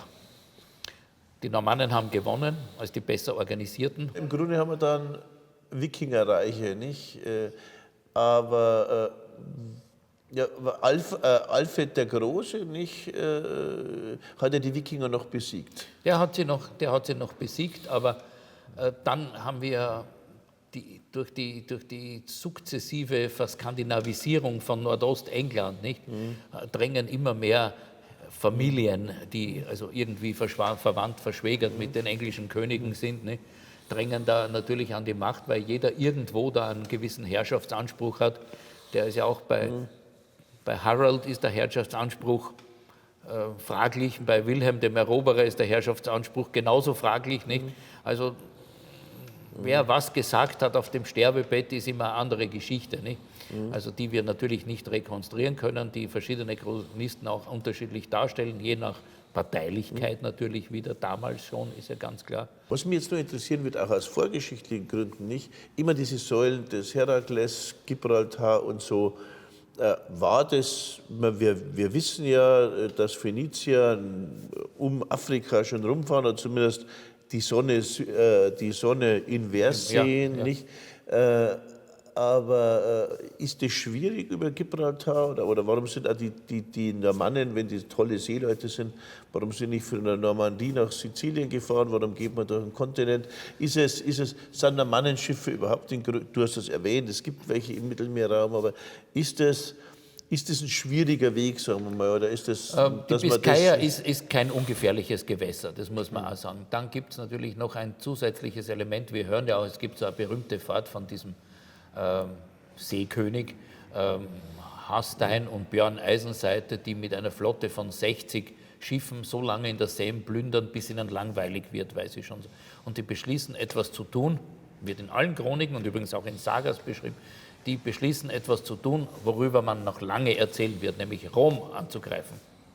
Und die segeln von der Seine aus mit 60 Schiffen, segeln durch die Biskaya, um ganz Spanien herum, segeln auch den Guadalquivir hinauf, haben dort Schlachten, liefern sich dann Seeschlachten und jetzt kommt das, was ich sagen wollte, auch mit nordafrikanischen Korsaren und landen da in Nordafrika sogar, wenden sich dann wieder gegen Norden, überwintern in der Camargue, das ist eine sehr schöne Gegend, nicht, zum Überwintern, landschaftlich und klimatisch, ja, und segeln dann weiter nach Italien und dann kommt die Geschichte an einen Scheideweg, weil die einen sagen, ja, sie haben nicht Rom angegriffen, sondern Luna, weil das so eine schöne Stadt. Andere sagen, nein, es war Pisa, von den damaligen Chronisten wohlgemerkt. Also sie haben jedenfalls die falsche Stadt angegriffen und haben sich dann, nachdem sie die eingenommen haben und erobert haben, durch einen Trick auch, nicht, indem sie sich als Christen ausgegeben haben. Mitte des 9. Jahrhunderts ist das sehr unwahrscheinlich, aber die haben halt so getan, als wären sie Christen und haben diese Stadt eingenommen und haben sich dann wieder umgedreht. Haben also nicht Rom erobert, aber es hat ihnen gereicht, um 3 Jahre später mit nur mehr 20 Schiffen, wie behauptet wird, aber voll gefüllt mit Plündergut und Schätzen wieder nach Norden gewandt, also in den Atlantik hinaus. Wie ist denn das dann eigentlich, Entschuldige, wenn ich da frage, wenn die jetzt reich werden, wenn die jetzt so plündern, nicht? Fahren die zurück zu ihrem Hof in Norwegen, wo der Bruder herrscht und wo die Mutter ist und der Vater? Also bleiben diese Beziehungen oder sind das wie Verstoßene, nicht die... Na, verstoßen sicher nicht und wir finden ja auch immer Spuren dieser Reichtümer. Die Archäologen, also ich nicht, in Skandinavien im Boden nicht, also das reicht aber schon länger zurück. Aber gerade in dem Fall behauptet eine irische Chronik, dass diese von Spanien und Nordafrika zurückgekommen, sind dann noch längere Jahre auf irischen Jahrmärkten herumgezogen und haben ihre schwarzen Sklaven hergezeigt auf dem Jahrmarkt, nicht? Weil das Blaumen waren, also Schwarzmänner, nicht? Und das wirft so ein Schlaglicht drauf, dass die nicht alle vernünftig mit ihren Schätzen umgegangen sind und nach Norwegen gefahren sind und die sich dort einen tollen Bauernhof gekauft haben, sondern dass da schon in diesen Räuberbanden das Räuberleben schon eine gewisse eigene Faszination ausgeübt hat. Und jetzt wieder zu unseren Sagas, nicht spiegeln die Sagas diese Welt, diese Eroberungen, dieser Schlachten des 10. Jahrhunderts wieder, weil im Grunde sind ja die Sagas Geschichten, sage ich jetzt mal ein bisschen despektierlich, von verschiedenen Bauern in Island. Da müssen wir die Genres unterscheiden. Wenn du von Saga sprichst, sprichst du von diesen Familiensagas. Also das, was man, es ist eine Gruppe von 35 Sagas. Es gibt ja Heldensagas. Ja, aber diese Familiensagas. Ne? Bauern prügeln sich, hat mein Kollege in Bonn immer dazu gesagt, wenn er die Familiensagas in der Einführungsvorlesung beschreiben wollte. Bauern prügeln sich, Familienfehden, es geht um Landraub und es geht um einen angetriebenen Wal. Also eigentlich ist das ziemlich langweilig, nicht? Also außer man ist Isländer und man kämpft ums Überleben in diesem prekären Leben auf dieser Insel. Das ist aber nur ein Genre. Das andere Genre, von dem du jetzt sprichst, sind diese Vorzeitsagas, die wir jetzt übersetzt haben. Die habe ich dabei. Ja. Die sind also absolut fantastisch. Ich meine, wie macht man 3 solche Bände? Der 4. kommt jetzt gerade. Lieber Rudi, das ist ja eine unglaubliche Arbeit. Ja, das war ein studentisches Projekt, aber weil du die Heldensagas, wir haben da einen Band, den nennen wir als Untertitel sogar Heldensagas. Weil das sind alte Geschichten, zum Beispiel der Stoff um Sigurd und um die Nibelungen, die da Wölsungen heißen natürlich, und das zurückgeht in die Hunnenschlacht in der Saga von Hervör und dem König Heidrek, die du noch nicht gelesen hast. Und diese alten Geschichten, also alte Sagenstoffe, die in Island dann im 13. Jahrhundert, bei der Wölsunger Saga können wir es ziemlich genau datieren, um 1250, aufgrund von etwas älteren Edda-Liedern zu einem Prosatext verfasst worden. Sind interessante Geschichten, sind aber so richtig heroische Geschichten, also Heldensagen fast, nicht nur Heldensagas, die also diese Völkerwanderungszeit eigentlich wiedergeben. Also das 6. Jahrhundert, 6., 7. Jahrhundert. 6., 7., vielleicht noch 8. Jahrhundert. Und dann der nächste Band, den wir da Wikinger-Sagas genannt haben, der spiegelt eher, aber in viel fantastischerer Weise, also nicht mehr bestimmte historische Ereignisse oder nur vereinzelt, wie zum Beispiel Überfall auf Paris, oder die Söhne von Ragnar Lodbrok, auf die wir dann noch zu sprechen kommen können, also oder diese Geschichte von dem Björn Eisenseite, der da nach Italien fährt, das ist in der Geschichte von Ragnars Söhnen drinnen, nicht? Wird auch in Sagas verarbeitet, aber das ist ein fettes, intensives, üppiges Wikingerleben, was hier gezeichnet wird. Also hier wuselt es von Schlachten und von Kriegern und von Helden im wahrsten Sinne des Wortes, also die den Tod nicht fürchten. In der Saga von Half und seinen Recken heißt, der weiß, seine Krieger gehen in eine Falle bei einem verfeindeten König, der ihnen aber angeblich ein Friedensangebot macht und sie dann alle in der Halle verbrennt.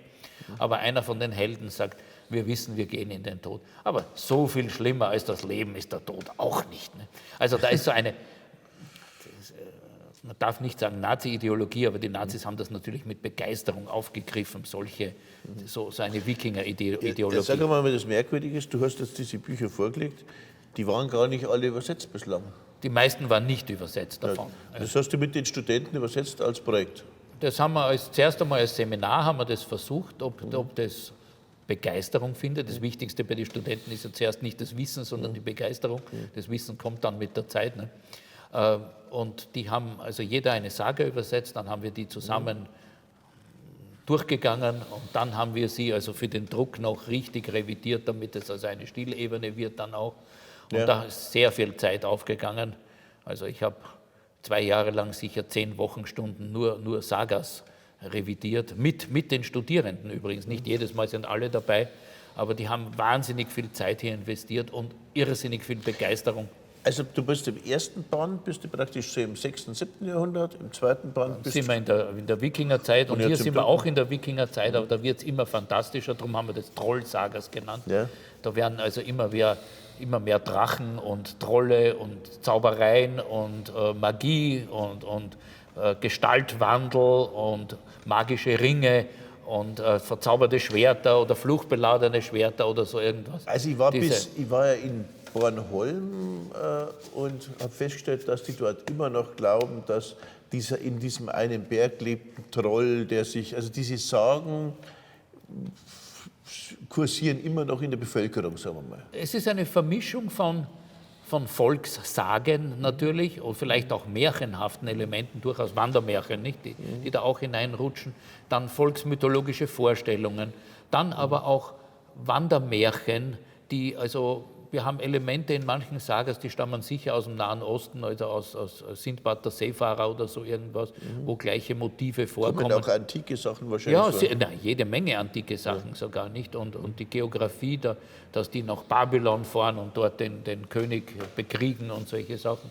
Also da steckt alles drinnen, was Europa zu bieten hat, vielleicht manche dieser späteren, die jetzt im 4. Band sind, vorwiegend Sachen aus dem 14. Jahrhundert, aber das ist europäische Literatur, aber in Richtung Fantasy schon. Also das ist die früheste Fantasy, die wir haben, nicht?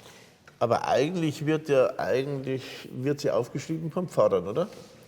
Sicher, also Priestern, ja, oder Mönchen, ja, die das aufschreiben, die das nämlich auch können, die also die literarische Ausbildung haben. Die literarische Ausbildung und auch an Cicero und an der Rhetorik geschult sind, wie man einen Text denn schreibt. Nicht? Ein Text muss ja auch der muss einen Prolog haben, der muss einen Epilog haben, der muss Spannungen aufweisen, weil sonst wird es ja nichts. Ne? Wenn ich nur Geschichteln hinschreibe, so wie wir reden, das ist noch lange keine Saga. Nicht? Ja, klar. Ja, also da braucht man ein gewisses Training dafür, um eine solche Geschichte gut schreiben zu können. Natürlich ist die Qualität nicht bei allen gleich, weil die stammen von vielen verschiedenen... Was ist deine Lieblingsgeschichte? Oder Lieblingsgeschichten? Ich glaube, diese Geschichten von den Männern aus Ravnistar. Da gibt es eine Gruppe, die stammen, also eine norwegische Bauernfamilie eigentlich, aus Nordnorwegen. Und das sind die Helden dieser 4 Sagas sind miteinander verwandt. Also zuerst ein Großvater und ein Sohn dazu und dann ein Neffe und dann noch einer von einer Tochter abstammender und die werden da zusammengehängt. Und eine Studentin von mir, die auch da mitgearbeitet hat, die Valerie ist draufgekommen in ihrer Masterarbeit, dass die deswegen zusammenhängen, weil von denen, das wird am Ende einer oder zwei dieser Sagas gesagt, wer von denen in Island abstammt. Und dann ist sie dem mal nachgekrochen und ist draufgekommen, dass da isländische Bischöfe und Kleriker und so weiter von dieser Familie sich herleiten. Aber das Spannende daran ist, alle diese Charaktere dieser 4 Sagas leiten sich von einem Halbjörn-Halbtroll ab. Und das ist das Rätsel, das wir noch nicht gelöst haben. Warum sind die stolz darauf, von einem Halbtroll abzustammen? Und Halbtroll? Ja, der heißt Halbtroll. Ob er sich nur so benommen hat wie ein Troll und so ein Spitzname war oder ob das irgendwas Ethnisches war, weil es gibt die Theorie, dass Trolle oder Halbtrolle zumindest Mischlinge zwischen Sami und Norwegern genannt wurden. Aber ob das in dem Fall zutrifft, haben wir keine Ahnung. Aber es ist spannend, also offensichtlich noch die Bischöfe im 13. Jahrhundert da in Island oder Mönche sind stolz darauf, dass ihre Vorfahren da von einem Halbtroll abstammen. Das wird dann immer wieder erwähnt, diese Genealogie. Was sind das überhaupt für, du hast das Buch ja genannt von Berserkern, Untoten und Trollen. Berserker sind ja doch so Krieger außer Rand und Band. Gab es die sozusagen oder ist das eine mythologische Geschichte? Berserker. Sowohl als auch zu einem gewissen Grad. Es gab als Berserker hat man sicher Leute, die besonders kräftige, besonders wilde, kämpfende Krieger. Aber das Wort Berserker, das also Snorri ja übersetzt hat als ohne Hemd kämpfend, weil Serkre heißt ja auch Hemd, nicht? Und Bär, also mit nacktem Oberkörper, stellt man sie sich vor. Aber eigentlich kann Berserker auch Bärenhäuter heißen, also jemand, der in einem Bärenfell, und da kommen wir natürlich in den mythologischen Bereich ein, sind es Tierkrieger, so wie die Ulfhädner, die Wolfshäuter, nicht? Waren das germanische Kriegerverbände, die sich also mit einem Totemtier da identifiziert haben und deswegen so wie diese schwarzen Harii bei Tacitus oder sowas, die also Kriegerverbände, besonders gefährliche Kriegerverbände, die sich halt in solchen Blutrausch, wie man in Bayern sagt, ne, hineingesteigert haben. Das ist die eine Möglichkeit. Aber in den Sagas sind sie meistens schon Elitekrieger von Königen, die halten sich 12 Berserker. Und dann dienen sie auch manchmal in Sagas, etwa in den Isländer-Sagas, als interessanter sozialer Aspekt. Diese Berserker ziehen als erpresserische Räuberbanden hinauf. Du kennst das aus der Grettis-Saga. Da kommen die 12 Berserker an einen Hof, während der Bauer abwesend ist. Zu Weihnachten sind nur ein paar Frauen da und sagen, ja, sie bedienen sich jetzt am Bier und an den Speisen und an den Frauen, nicht? Und dann muss unser Held, unser Protagonist der Saga, muss zeigen, was er drauf hat, indem er 12 Berserker eigenhändig und allein besiegt natürlich. Ne? Ja. Das zeigt, dass dieser Held, obwohl also das fast so ein Troja-Motiv, nicht? Also fast so Odysseus kommt zurück im Zorn und tötet die Freier. Ja, in dem Fall ist es sicher an sowas modelliert, aber es zeigt auch, dass dieser ja eigentlich sozial höchst unangepasste Protagonist der Grettis-Saga, dass der doch ein soziales Verantwortungsgefühl hat. Also er setzt sich für andere Leute an. Er ist ja eigentlich ein guter Mensch, nicht? Und er schützt diese Frauen vor diesen Berserkern, die mit der Vergewaltigung da drohen. Ja, der Grettir ist immer so, das ist fast so wie Loki, fast wie so eine Trickstergestalt. Ja. Für mich die faszinierendste Göttergestalt der Germanen ist ja Loki, nicht? Ja, aber ja, natürlich spielt das auch hinein, dass man solche Charaktere, aber viele Saga-Charaktere, auch in diesen Vorzeitsagas, sind eigentlich so ein bisschen zweischneidig. Das heißt, die sind einerseits, also weil du mich nach der Lieblingssaga gefragt hast, die Saga von An dem Bogenbieger. Der ist auch so wie der Grettir und viele andere Saga-Helden, ist er in seiner Jugend ein fürchterlicher Nichtsnutz.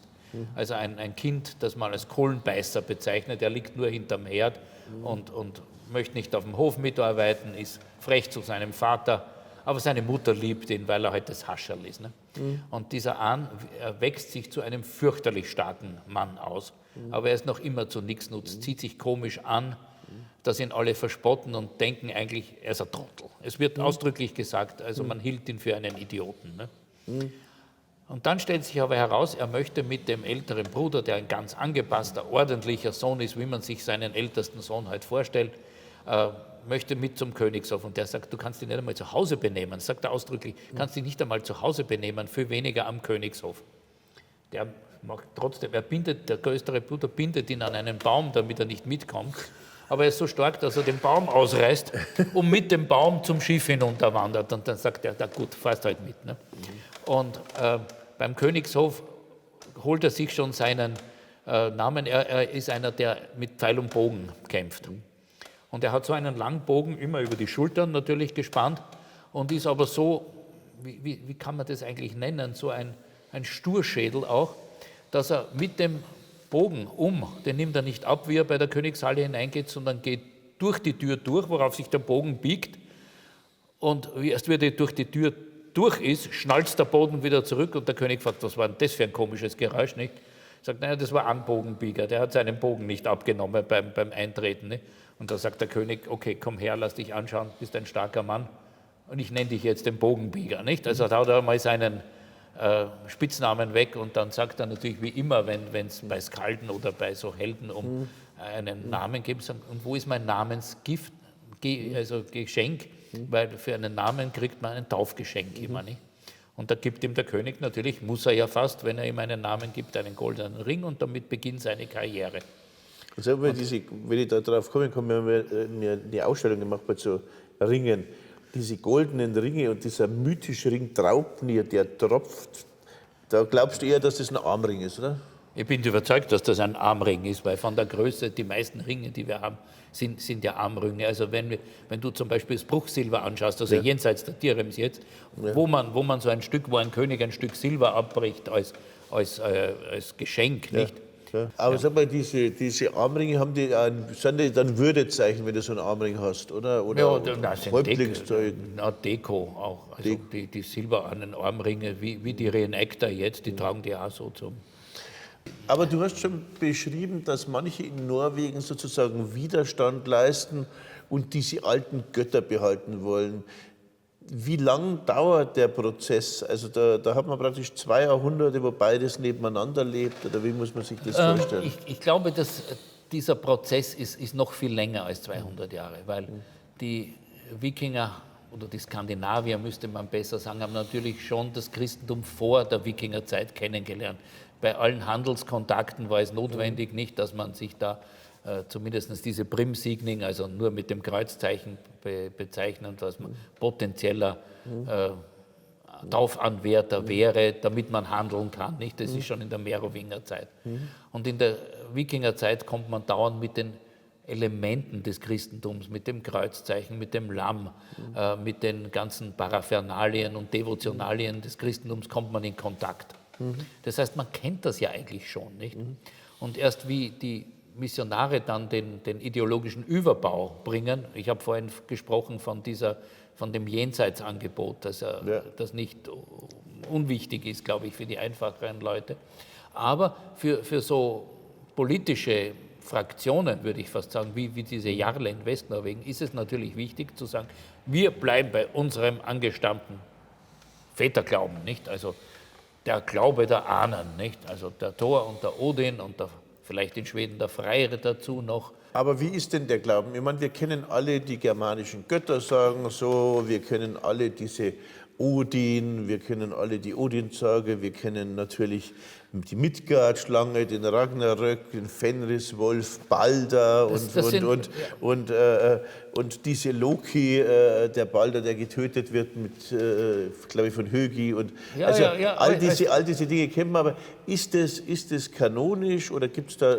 riesige, oder ist das einmal kanonisch aufgeschrieben oder gibt es dann riesige Filiationen? Als Religionswissenschaftler würde ich mal sagen, wir verwechseln hier 2 Sachen. Das eine ist der Kult, der also bis in die Wikingerzeit weiter existiert hat, wo wir nehmen an, ein Häuptling gleichzeitig Kultprotagonist war, also einem einmal jährlichen oder vielleicht auch zweimal jährlichen, so genau wissen wir das nicht, einem Opferritus an diese Götter vorgestanden ist, wo man wahrscheinlich gemeinsames Opfermahl wie in allen Religionen, nicht, wo man auch Menschenopfer?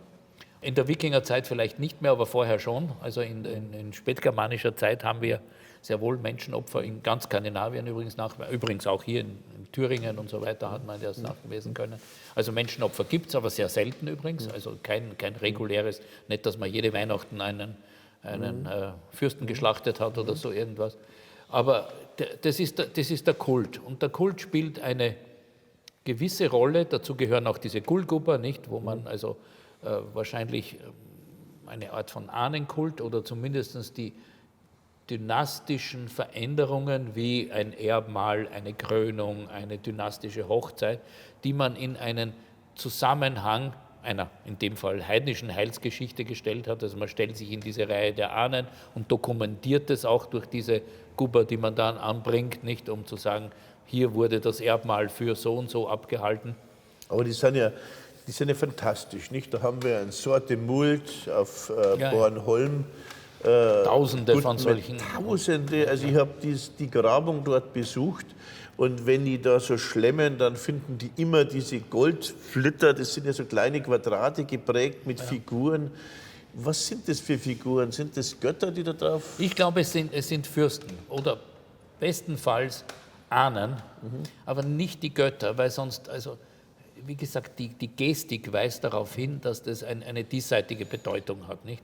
Also die unterscheiden sich in feinen Details, nicht? Gerade in diesen sogenannten Hochzeitsszenen. Und ich bin überzeugt, das sind Hochzeitsszenen, weil also ein deutlich heraus in diesen winzigen kleinen Goldblättchen, die ja nicht größer sind als so eine englische Briefmarke mit der Queen drauf, nicht?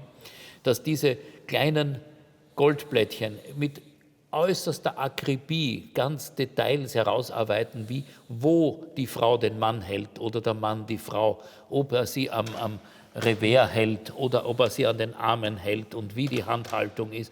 Also solche Details sind super fein herausgearbeitet und müssen also eine Bedeutung haben. Und dass sie eine mythologische Bedeutung haben, wie manche meiner skandinavischen Kollegen annehmen, die sagen, ja, das ist die berühmte Hochzeit zwischen Freyr und Gerd. Ja, aber was sind dann diese Unterschiede? Erstens haben wir das überhaupt nicht belegt, dass die geheiratet haben. Das ist eine mythologische Geschichte, die in einem Gedicht eigentlich eine Vergewaltigungsgeschichte ist, also von dynastischer Ehe weit, weit entfernt. Aber man hätte sowas nicht in Gold geprägt und dann in der Halle montiert. Also das muss eine Relevanz für diese Halle, für diese fürstliche Halle haben, zu bestimmten Zeiten, weil so viel. Also in Bornholm sind es Tausende, aber woanders, wie zum Beispiel in Borg auf Lofoten, hat man nur eine Handvoll davon gefunden. Nicht? Also das waren schon Wertgegenstände, auch wenn sie so klein und dünn sind und hatten Ich glaube in jedem Fall nicht, aber wir haben die ja rekonstruiert bei uns im Museum, als würden die an so einem Pfeiler... Ja, das ist auch realistisch, weil man hat sie ja gefunden. Ja. In den Pfostenlöchern, nachdem die Halle eingestürzt war, verrottet, abgebrannt und so weiter, hat man in den Löchern wie kommen die dorthin, wenn sie nicht an den Pfeilern, das haben wir ja damals besprochen. Nicht? Genau. Das halte ich für außerordentlich realistisch, wie ihr das gemacht habt im Museum. Das ist wirklich sehr schön und sehr, sehr plastisch gezeigt. Und welche Hochzeit jetzt es betrifft, das ist eine andere Geschichte. Also praktisch wird man zu einem Ereignis wie eine Hochzeit oder irgend sowas, wird man solche Dinge prägen. Die europäischen Könige lassen auch zu jeder, nicht nur die Queens Teehäferln zum Jubiläum, sondern lassen auch immer Medaillen prägen. Und diese Medaillen, die ziehen sich zurück bis ins Mittelalter, um eine dynastische Vereinigung zu dokumentieren. Und ich glaube, dass das so ein Vorläufer davon ist. Okay, nee, das ist schon faszinierend.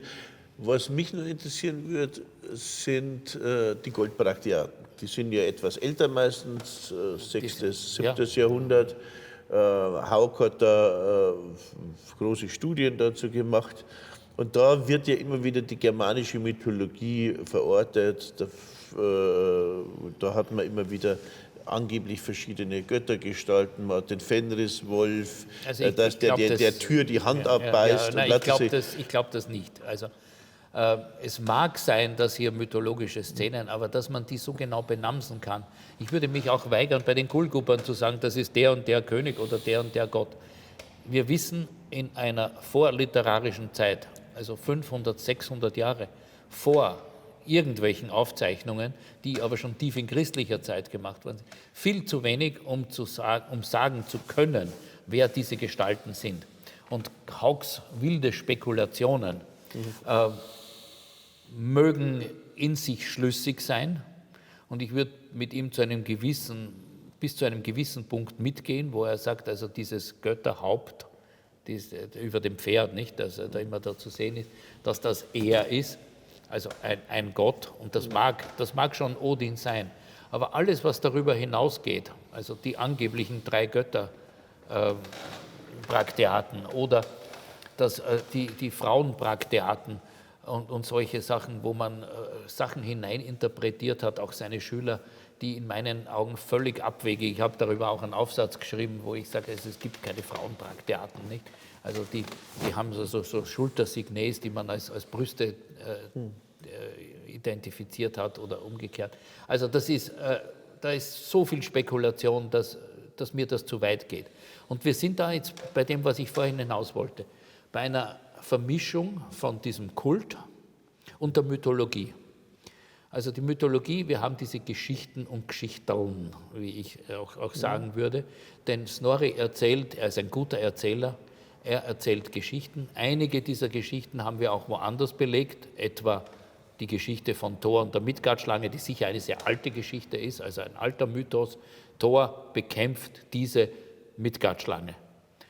Aber selbst da haben wir natürlich Parallelen im Leviathan, im Altjüdischen schon und Behemoth, und im Altenglischen finden wir Anspielungen drauf, wo man es sogar wie auf dem Rothwell Cross, wo man das sogar umdeutet dann, nicht? Also der Fenriswolf und die Sonne. Also das ist ein wildes Mischmasch, so wie wir es heute erhalten haben. Ein wildes Mischmasch aus germanischen Vorstellungen und christlichen Vorstellungen, sogar altjüdischen Vorstellungen, die da drinnen stecken. Ne? Also diese Geschichten bilden uns nicht, weil du diese Frage gestellt hast, bilden uns jetzt nicht den Glauben der Germanen in der Völkerwanderungszeit oder zur Zeit dieser Gullgupa wieder, sondern sind hochmittelalterliche Literatur, Mythengeschichten, das hat schon vor 100 Jahren der Eugen Mock gesagt, Mythennovellen sogar. Also Snorri hat jede Menge solcher Geschichtchen da drinnen, über Loki zum Beispiel, oder Lokis Bestrafung und Thors Abenteuer. Nicht nur die Midgardschlange, sondern Bekämpfung von Riesen und dem Skrymir und dem Utgarda-Loki. Alles tolle Geschichten, aber vieles davon, wie gesagt, die Midgardschlange ist eine Ausnahme, sonst nirgendwo belegt. Aber wie weit, glaubst du, gehen diese Dinge zurück, diese Götternamen, Odin und so weiter und so fort? Wann glaubst du, wann beginnt das? Nicht? Also wir haben ja, als Archäologen glauben wir ja, dass es in vorchristlicher Zeit so Fruchtbarkeitskulte mehr gibt, und wir haben den Eindruck, aber das ist natürlich Interpretation, dass durch diese Auseinandersetzung mit den Römern seit dem 1. Jahrhundert vor Christus ist zunehmend zu einer, ja, die Gesellschaft, das kommt zum Synkretismus, aber die Gesellschaft wird auch kriegerischer, nicht? Also wir haben plötzlich dann diese Kriegergräber, die alleine liegen, die Familiengräber sozusagen werden aufgekündigt, man liegt nicht mehr mit der Frau und den Kindern zusammen, sondern man liegt alleine im Gefolgschaftswesen und so weiter, also dass Männer- und Frauengräber getrennt sind. Und dann kommen natürlich in der Auseinandersetzung mit Rom, kommt diese Heroisierung und kommt dieses Kriegerideal, dieses Germanische. Und da kommt es irgendwann zu diesen Göttern, die ja ungemein kriegerisch sind und zu so einem kriegerischen Kosmos und Valhall. Aber wann glaubst du, dass man das zum ersten Mal belegen kann? Nicht? Ja, ich meine, die sprachlichen Zeugnisse setzen ja spät ein. Wenn ich die Nordendorfer Spange, wo das erste Mal der Wotan da genannt wird, nicht hernehme, also viel weiter zurück, also vielleicht noch 100 oder 200 Jahre weiter zurück, wenn ich unsere Wochentagsnamen hernehme, nicht? Also dass wir da schon ein rudimentäres Pantheon haben. So 6. Jahrhundert, 5. Jahrhundert. 5. Jahrhundert, ja, dass wir da so davon reden können. Aber wenn wir uns diese eisenzeitlichen Opferplätze anschauen mit den Pfahlgötzen, die als Frauen und Männer dargestellt werden, ich glaube nicht, dass das kriegerische Gottheiten sind. Nichts deutet darauf hin. In der Eisenzeit sehe ich das genauso. Ja. Fruchtbarkeit und im Germanischen die Waffenopfer, wo man die ganze Ernährung. Das wird dann nachchristlich wird's kriegerisch. Und ja, also, aber natürlich sind die Waffenopfer müssen schon an einen Mars natürlich, also wie immer der jetzt bei den Germanen geheißen hat, weil wir haben ja mehrere kriegerische Götter, nicht? Der Tyr, der wahrscheinlich der älteste ist von seinem Namen her, weil er mit, also Althochdeutsch Zio und dann Lateinisch Deus und so weiter etymologisch zusammenhängt. Das ist wahrscheinlich der älteste Gott, aber der ist in den überlieferten Quellen ist er auch schon ein bisschen ein Kriegsgott. Ne? Und Odin ist natürlich ein kriegerischer Gott und ein Gott des Todes noch und der Toten noch dazu. Aber Thor ist ja auch ein kriegerischer Gott. Also sind die Götter praktisch ein Abbild der Gesellschaft, weil sie alle kriegerisch sind. Weil die hauptsächlich kriegerisch sind. Und der einzige Freyr, der ist also, wird immer behauptet, dass er ein Fruchtbarkeitsgott ist in Schweden. Aber wenn man sich die Quellen, wir schreiben jetzt gerade mit Kollegen drüber ein Buch über den Frey, die Aussagen in der früheren skaldischen Dichtung, also aus dem 9., 10., 11. Jahrhundert, weisen darauf hin, dass er ein kriegerischer König ist, nämlich der Ahnherr der schwedischen Ynglinge da in Uppsala. Und dieser der ist auch wieder kriegerisch, nicht? Und nicht in erster Linie ein Fruchtbarkeitsgott. Der Snorri macht ihn da ein bisschen nebenbei zu einem Fruchtbarkeitsgott.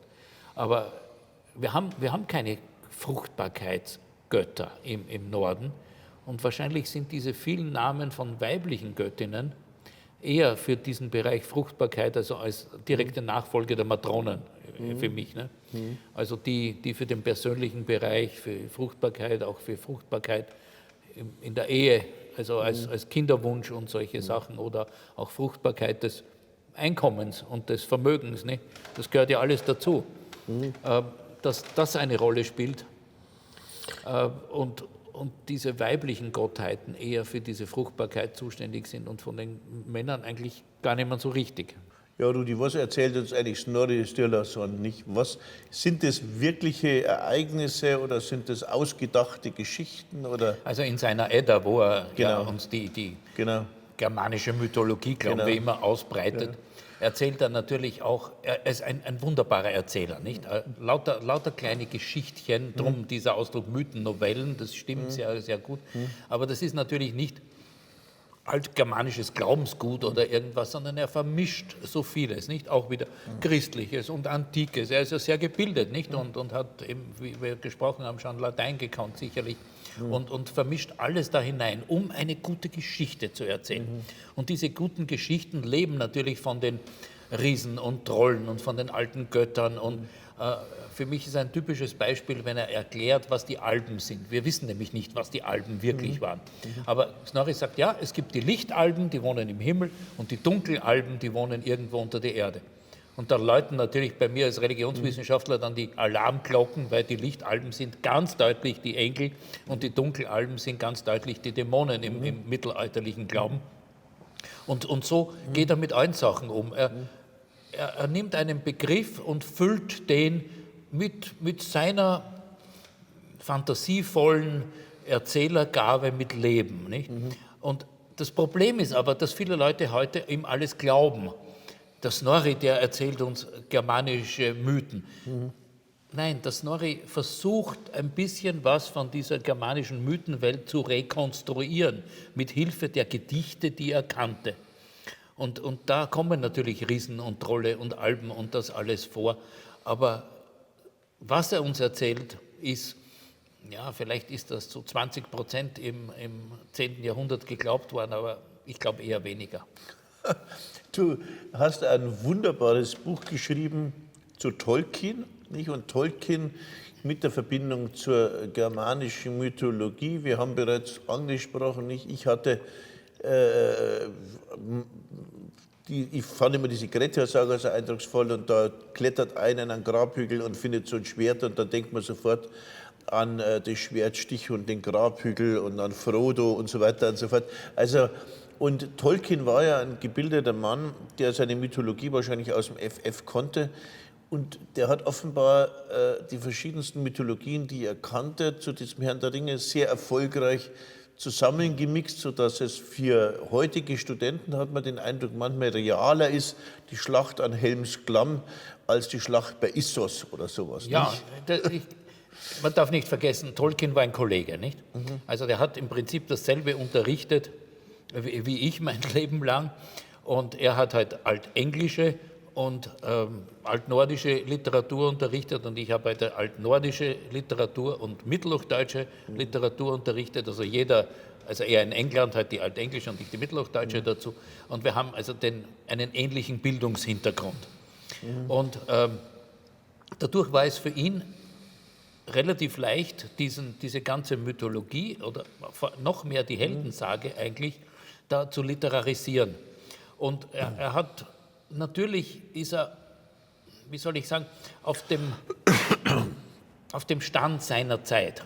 Also wie er angefangen hat, den Hobbit zu schreiben in den 1930er Jahren, gab es natürlich viele Texte noch gar nicht übersetzt. Die Edda gab es sehr wohl und viele dieser Sagas, also die Wölsunger Saga. Aber konnte er selbst nicht übersetzen? Hat er das nicht selbst Ja, aber das hat er nicht gemacht. Er war kein Übersetzer in dem Sinn. Die haben natürlich, so wie ich mit meinen Studenten auch Texte übersetzt hat er mit seinen Studenten oder mit Kollegen übrigens, mit dem C.S. Lewis etwa nicht, sind die gesessen und haben Sagas im Original gelesen, um man muss das auch machen, um in dieser Sprache, dieses Altnordisch ist ja nicht ganz einfach. Es ist viel einfacher als das Altirische, aber es ist keine einfache Sprache, das muss man dazu sagen. Nicht? Sind die alle in Altnordisch geschrieben? Oder? Diese Sagas sind alle auf Altnordisch geschrieben. Das Und ist die gemeinsame. Wie unterscheidet sich Altnordisch von den heutigen Sprachen? Also von Wie das Mittelhochdeutsche vom Deutschen oder stärker? Stärker. Also vom heutigen Isländischen nicht unbedingt. Obwohl ich habe mich der Illusion hingegeben, also wie ich ein Student noch war und mein erstes Stipendium in den 70er Jahren nach Island hatte, habe ich mir gedacht, na, mit Altnordisch werde ich schon durchkommen, weil es heißt immer, heutige Isländer können diese Texte noch halbwegs lesen. Nicht? Und ich dachte, wenn ich das spreche, dann müssten sie es ja auch, das geht nicht. Das geht nicht. Ja. Also so nah ist es nicht dran. Genauso wenig, wie man mit der Sprache Walters von der Vogelweide heute auf der Straße durchkäme oder so. Ne? Aber mit den modernen anderen skandinavischen Sprachen, also von Dänisch, Norwegisch, Schwedisch, ist es sehr weit entfernt. Also das ist wirklich sehr, sehr weit weg. Und es ist auch dadurch, dass es so einen drastischen Wandel in den Vokalen gibt. Also für die Studenten, die finden es also wahnsinnig schwer, die Wörter im Wörterbuch zu finden. Zuerst einmal, weil der Stammvokal dauernd wechselt, ne, je nach Endung. Und das macht diese Sprache ein bisschen komplex. Und man muss auch mal hineinkommen. Und darum hat auch Tolkien, darum seid ihr beim Tolkien, haben die zusammen übersetzt, um da drinnen zu bleiben. Und das muss man, wie gesagt, ich übersetze jetzt auch wieder eine fürchterlich lange, auch ziemlich langweilige Bischofssaga. Jeden Tag eine Seite, das mache ich seit vielen Jahrzehnten, dass ich jeden Tag eine Seite Altnordisch Aber es ist ja mühselig, wenn man so etwas Langweiliges übersetzt, oder? Ja, es wechselt halt. Gibt es nichts Spannendes mehr? Hast du alles Spannende schon übersetzt? Nein, oder? aber es muss ja irgendwer auch die langweiligeren Sachen übersetzen. Die sind ja kulturhistorisch auch interessant, nicht? Das ist eine Geschichte über einen isländischen Bischof, der eigentlich ein Heiliger hätte werden sollen. Er ist nie ein Heiliger geworden, weil es gab schon 2 Heilige, also mehr Bedarf in Island bestand nicht. Aber sag mal, man müsste doch eigentlich davon ausgehen, dass alles schon übersetzt ist. Aber zurück zu Tolkien. Tolkien war ein Kollege, hat einen absoluten, unfassbaren Welterfolg mit dem Herrn der Ringe und mit dem Hobbit. Und wie stark, du kannst es vielleicht am besten von allen beurteilen, du hast auch darüber geschrieben. Wie kam es dazu, dass du dich überhaupt damit beschäftigt hast? Weil ich eigentlich den Hobbit, mehr als den Herrn der Ringe, bewundere ich als Buch sehr, nicht? Also der hat alles, was Fantasy haben muss, nicht? Also Drachen und Zwerge und alles das, nicht? Und er hat auch eine schöne runde Handlung, was man beim Herrn der Ringe nicht so sagen kann übrigens.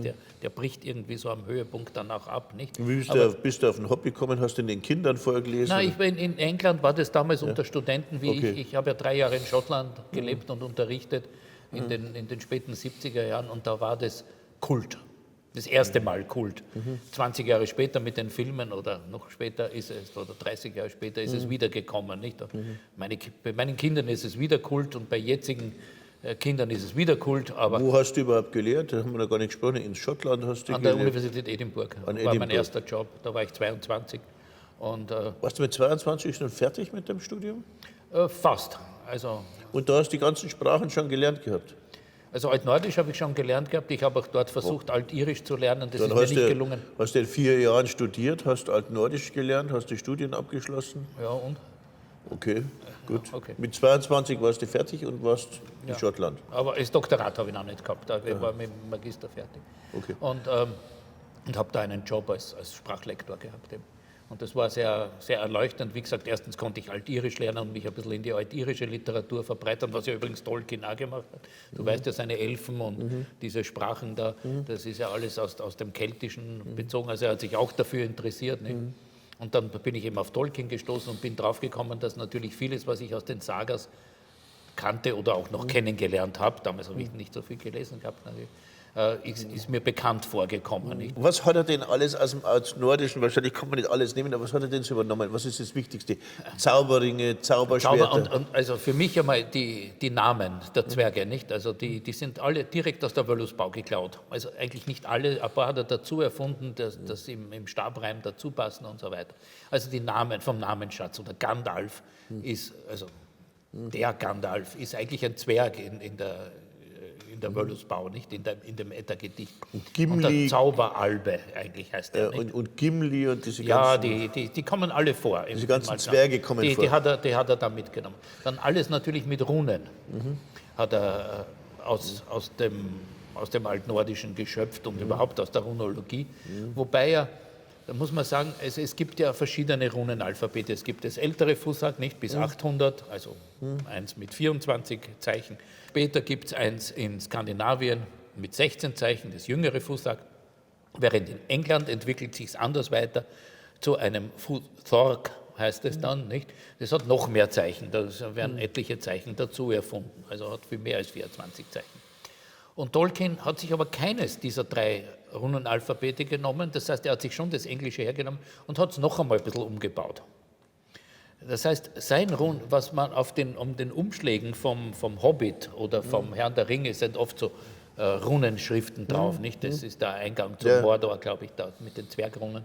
Und kann man gar nicht lesen, oder?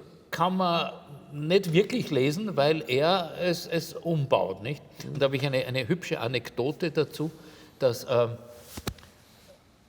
mich schreibt aus Zagreb, damals war ich noch in Wien, schreibt mich eine Mutter an und hat gesagt, ich habe gehört, Sie beschäftigen sich mit Runen, ich habe ein Problem, mein Enkel, ist eigentlich ein bisschen eine tragische Geschichte, mein Enkel hat Selbstmord begangen und auf seinem Grab habe ich jetzt einen Zettel gefunden in Runen. War der arme Bub vielleicht in rechtsradikalen Kreisen? Und ich gehe, und sie hat mir den Zettel mitgeschickt oder kopiert gehabt damals. Und ich schaue den Zettel an und sage, es sind Runen, aber es sind eigentlich, das sind keine richtigen Runen. Ne? Und mir schaut so ein Mitbibliothekar in Wien über die Schulter und sagt, das sind Tolkien-Runen. Da haben wir sofort gewusst, haben ein Tolkien-Band rausgesucht und haben das übersetzt. Und da stand, May the powers be with you. Und da haben natürlich sofort alle gewusst, was das bedeutet. Und ich konnte der guten Dame einen Brief schreiben, damals hat man noch Briefe geschrieben, zurückschreiben und habe gesagt, nein, es ist ein guter Wunsch von einem Fantasy-Fan. Und der hat Tolkien gekannt und der hat Star Wars gekannt, nicht? Und der ist, also es ist was Gutes und es ist nichts Böses. Und daraufhin war sie sehr erleichtert. Aber da kommen ja auch viele Gegenstände vor, nicht? Jetzt kommen diese Zauberschwerter vor. Gab es die verfluchte Idee, Schwerter, gebrochene Schwerter. Gab es sozusagen diese Schwertmythologie denn im alten Nordischen? Ja, die Schwerter tragen ja Namen. Die Schwerter haben oft auch einen Stein dabei, das wisst ihr als Archäologen. Das ist ja auch in der Wirklichkeit so, einen Heilstein, nicht? Mit dem man die Wunden dieses Schwertes heilen kann. Aber es gibt auch trollische Schwerter, nicht? Also man kann bestimmte Riesen und Trolle nur mit einem ihnen gehörigen Schwert besiegen, was natürlich bedeutet, man muss über deren Bett klettern, um an der Wand hängende Schwert zu kommen, und wenn er dann aufwacht, muss man ziemlich schnell sein, um ihn zu durchbohren. Aber diese Schwerter, die in der Familie laufen, aber auch verflucht sein können, dass wenn ein Schwert gezogen wird, muss es immer einen Menschen töten, sonst lässt es sich nicht wieder in die Scheide stecken. Und wenn es dann ein Dummkopf zieht, während sein Bruder dabei ist, oder vielleicht auch absichtlich, ich weiß es nicht. Oder die Mutter oder jemand anders, Vater. Also werden da, das kommt in unseren Heldensagas davor, nicht, dass also solche Schwerter richtig Unglück bringen, obwohl sie eigentlich unbesiegbar sind im Kampf. Also wenn man die in einer Schlacht zieht, dann gewinnt man die Schlacht damit. Aber wehe, man zieht die, also es zeigt auch diese Ambivalenz. Ja, bei dem Ringen ist ja genauso, nicht? Der Ring verleiht die Macht oder der Ring verleiht, wie in den Sagas, Unsichtbarkeit, aber das kann auch nach hinten losgehen. Nicht? Also den Ring hat der Tolkien sozusagen auch aus der nordischen Mythologie. Den Ring hat er, der ist zwar nicht so konnotiert wie bei ihm, nicht? Der hat ja eine Riesenbedeutung bei ihm, das haben wir in den Sagas nicht, aber so Ringe, magische Ringe kommen dauernd vor, magische Schwerter kommen dauernd vor. Das zerbrochene Schwert hat er direkt aus der Wölsunger Saga, weil da bricht dieses Schwert eben und damit das Schlachtenglück und muss dann neu geschmiedet werden. Und das hat er 1:1 übernommen. Ne? Und die Elben und diese ganzen Wesen? Ja, das ist ganz interessant, weil die Wesen, also die Elben, die hat er von den Elfen der spätmittelalterlichen, eher shakespearischen Tradition des Englischen übernommen. Während bei uns diese Alben sind ja eigentlich was Böses, nicht? Alberich, Ja, die Elben gibt es ja, da gibt es ja gute Böse. Also Arnold Muhl wüsste auf einiges über Alben zu sagen, nicht? Das sind böse Wesen, es sind eigentlich Dämonen im Mittelalter. Aber die englischen Elfen, die sind ja eher so esoterische Wesen. Nicht? Und die Elfen hat er eben aus der englischen Tradition geschöpft, während also diese Zwerge und Riesen und Trolle, die sind aus der skandinavischen Tradition. Und dann gibt es interessanterweise diese Orks. Die Orks kommen einmal im Althochdeutschen und einmal im Altenglischen vor. Und die sind irgendwas super Böses, aber kein Mensch weiß, was die wirklich war. Das wird also einmal im Beowulf erwähnt. Die hat er sich auch genommen, aber dann ausgeschmückt. Dann total ausgeschmückt. Und die Hobbits hat er überhaupt erfunden. Nicht? Also die Hobbits gibt es kein Vorbild. Gibt es kein Vorbild. Nicht so bei Art Zwerge oder so. Nein, aber also vielleicht sowas wie Wichtel und so irgendwas, aber eigentlich, ich bin der Meinung, dass das Vorbild für die Hobbits sind die Engländer im englischen Midland, nicht? Diese gemütlichen alten Herren, die Pfeife rauchen und auf der Bank sitzen. Und im Grünen. Ja, im Grünen. Auenland. Das lässt sich bei ihm biografisch ja belegen, nicht? Er ist ja doch aus Südafrika zurückgekommen. Und hat da diese Kindheit da in Worcestershire verbracht, nicht? Also westlich von Birmingham. Und erst später, wie er nach Birmingham kam, und Birmingham ist eindeutig bei ihm Mordor, nicht? Also die industrialisierte Stadt, die stinkende Stadt, die laute Stadt, das ist bei ihm Mordor, aber dieses Worcestershire, das ist das Auenland, nicht? Und diese gemütlichen Engländer, die da, so wie mein Schwiegervater übrigens, die mit Westen so an und Pfeifchen und so, das sind eindeutig die Engländer, die Hobbits, nicht? Und die hat er halt ein bisschen verkleinert, also die hatten keine haarigen Zehen, glaube ich, aber trotzdem, also er hat schon was dazu erfunden natürlich, nicht? Aber diese Gemütlichkeit, die aber dann... Und diese Ents, also diese Baumriesen und diese Zauberer und diese Dinge. Ja, also bei den Ents ist es ganz interessant, also Zauberer gibt es natürlich überall nicht, also Nekromanten im Mittelalter, das ist mittelalterliche Literatur. In meinem Dämonenbuch, was ich jetzt gerade schreibe, da kommen dauernd Nekromanten vor, der ganzen lateinischen und kirchlichen Literatur, der Zauberer, der wieder Dämonen beschwört und es führt jetzt zu weit. Aber die Ents zum Beispiel, die hat er im Englischen ist viel stärker als auf dem Kontinent, aber in Skandinavien, in Schweden gab es das auch, die Tradition des Green Man. Also der wilde Baummann, der wilde Mann. Ja, dieser Baummann mit einem Bart, mit Girlanden aus Efeu und fast selbst behaart und bewachsen und so weiter.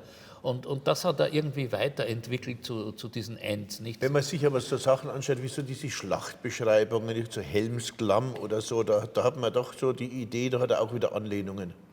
Natürlich, also diese Schlachten, obwohl also wenn ich mir anschaue, dass da Wurfmaschinen vorkommen, nicht? Da ist er wieder im Mittelalter dann, nicht? Also da ist er nicht in der Wikingerzeit und auch nicht in einer mythologischen Zeit, sondern da ist er dann im Mittelalter und das vermischt er natürlich. Man hat das ja sehr schön gesehen, auch weil Peter Jackson damit gekämpft hat bei der filmischen Umsetzung, dass die Trolle sich bei ihm verändern. Die Trolle im Hobbit sind dieser Bert und Harry und wie heißen die drei da, also die versteinern dann, nicht? Durch den Trick von Gandalf, indem er sie so lang austrickst, bis sie in der Sonne versteinern. Das sind also relativ harmlose Trolle, nicht?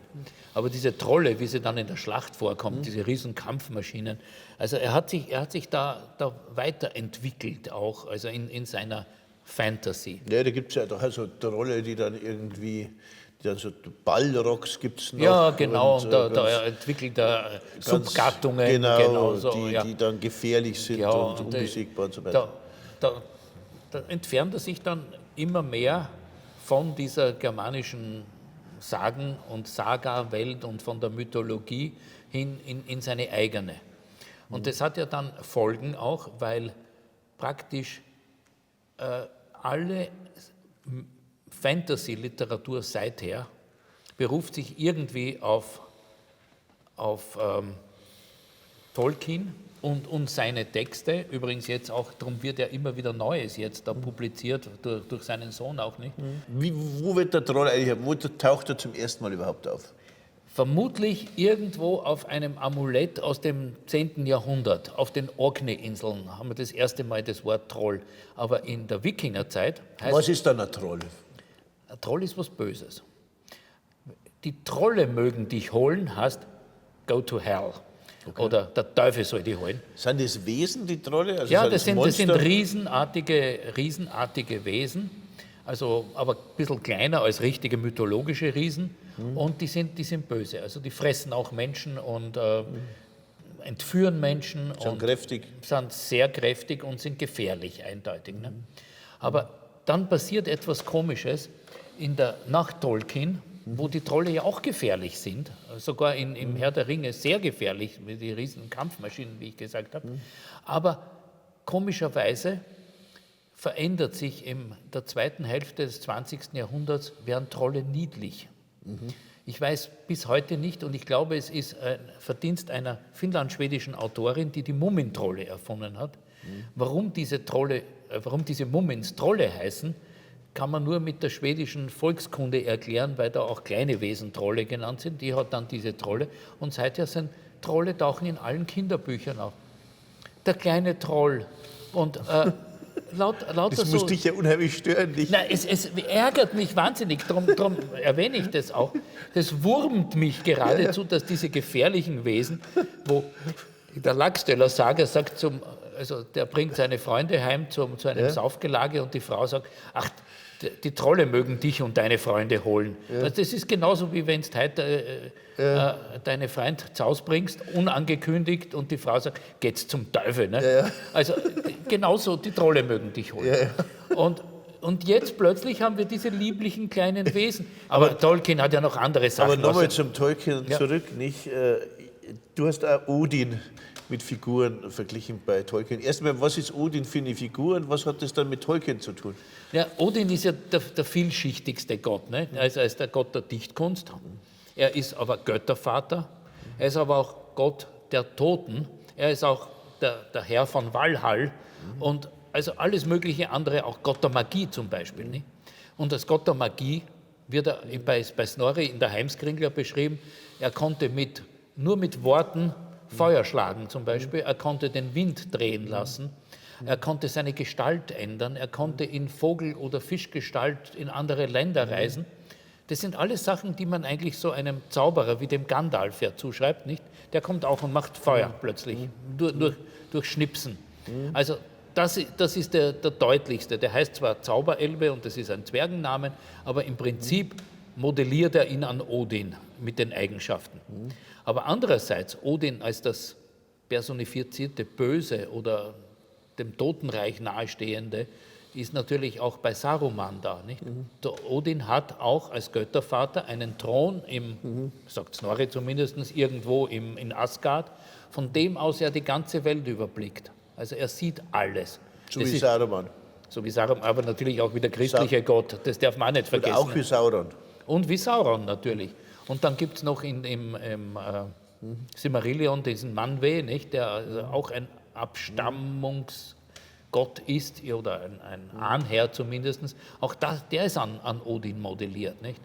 Also da gibt's, er verbrät Odin in seinen vielen Aspekten, was natürlich auch leicht geht, weil wir haben Odin nicht nur in den Edda-Liedern, wir haben ihn nicht nur in der Snorra-Edda, sondern wir haben ihn zum Beispiel auch als sehr eigentümlichen Fremden in dieser Wölsunger Saga, die der Tolkien am meisten geliebt hat eigentlich. Nicht? Also diese Saga von den Wölsungern, die in England natürlich bekannter war zu seiner Zeit als das Nibelungenlied, weil in England, wer liest das Nibelungenlied nicht? Außer über Wagner jetzt vermittelt. Nicht? Und auch Wagner hat übrigens die Wölsunger Saga gelesen. Also die haben das nordische Material aufgenommen und nicht das ja sehr höfische und sehr christliche Nibelungenlied aus dem Hochmittelalter.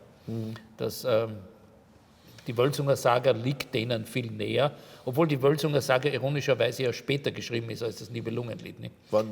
1250 und das Nibelungenlied ist kurz nach 1200 wahrscheinlich, aber trotzdem... Und wo ist die Wölsunger Saga entstanden? Auch in Irland? Island? In Island, ziemlich sicher in Island, ja.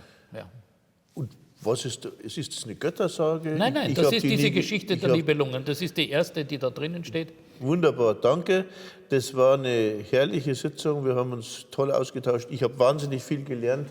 über Fürs Leben. nordische Sagen, fürs Leben, aber auch wie man Bestseller schreibt, indem man einfach nordische Sagen gut zusammenquillt, aber ob da nämlich ein Herrn der Ringe rauskommt, ist natürlich fraglich. Ja, wenn du in Pension bist, kannst du das ja versuchen. Das ist völlig richtig. Ja.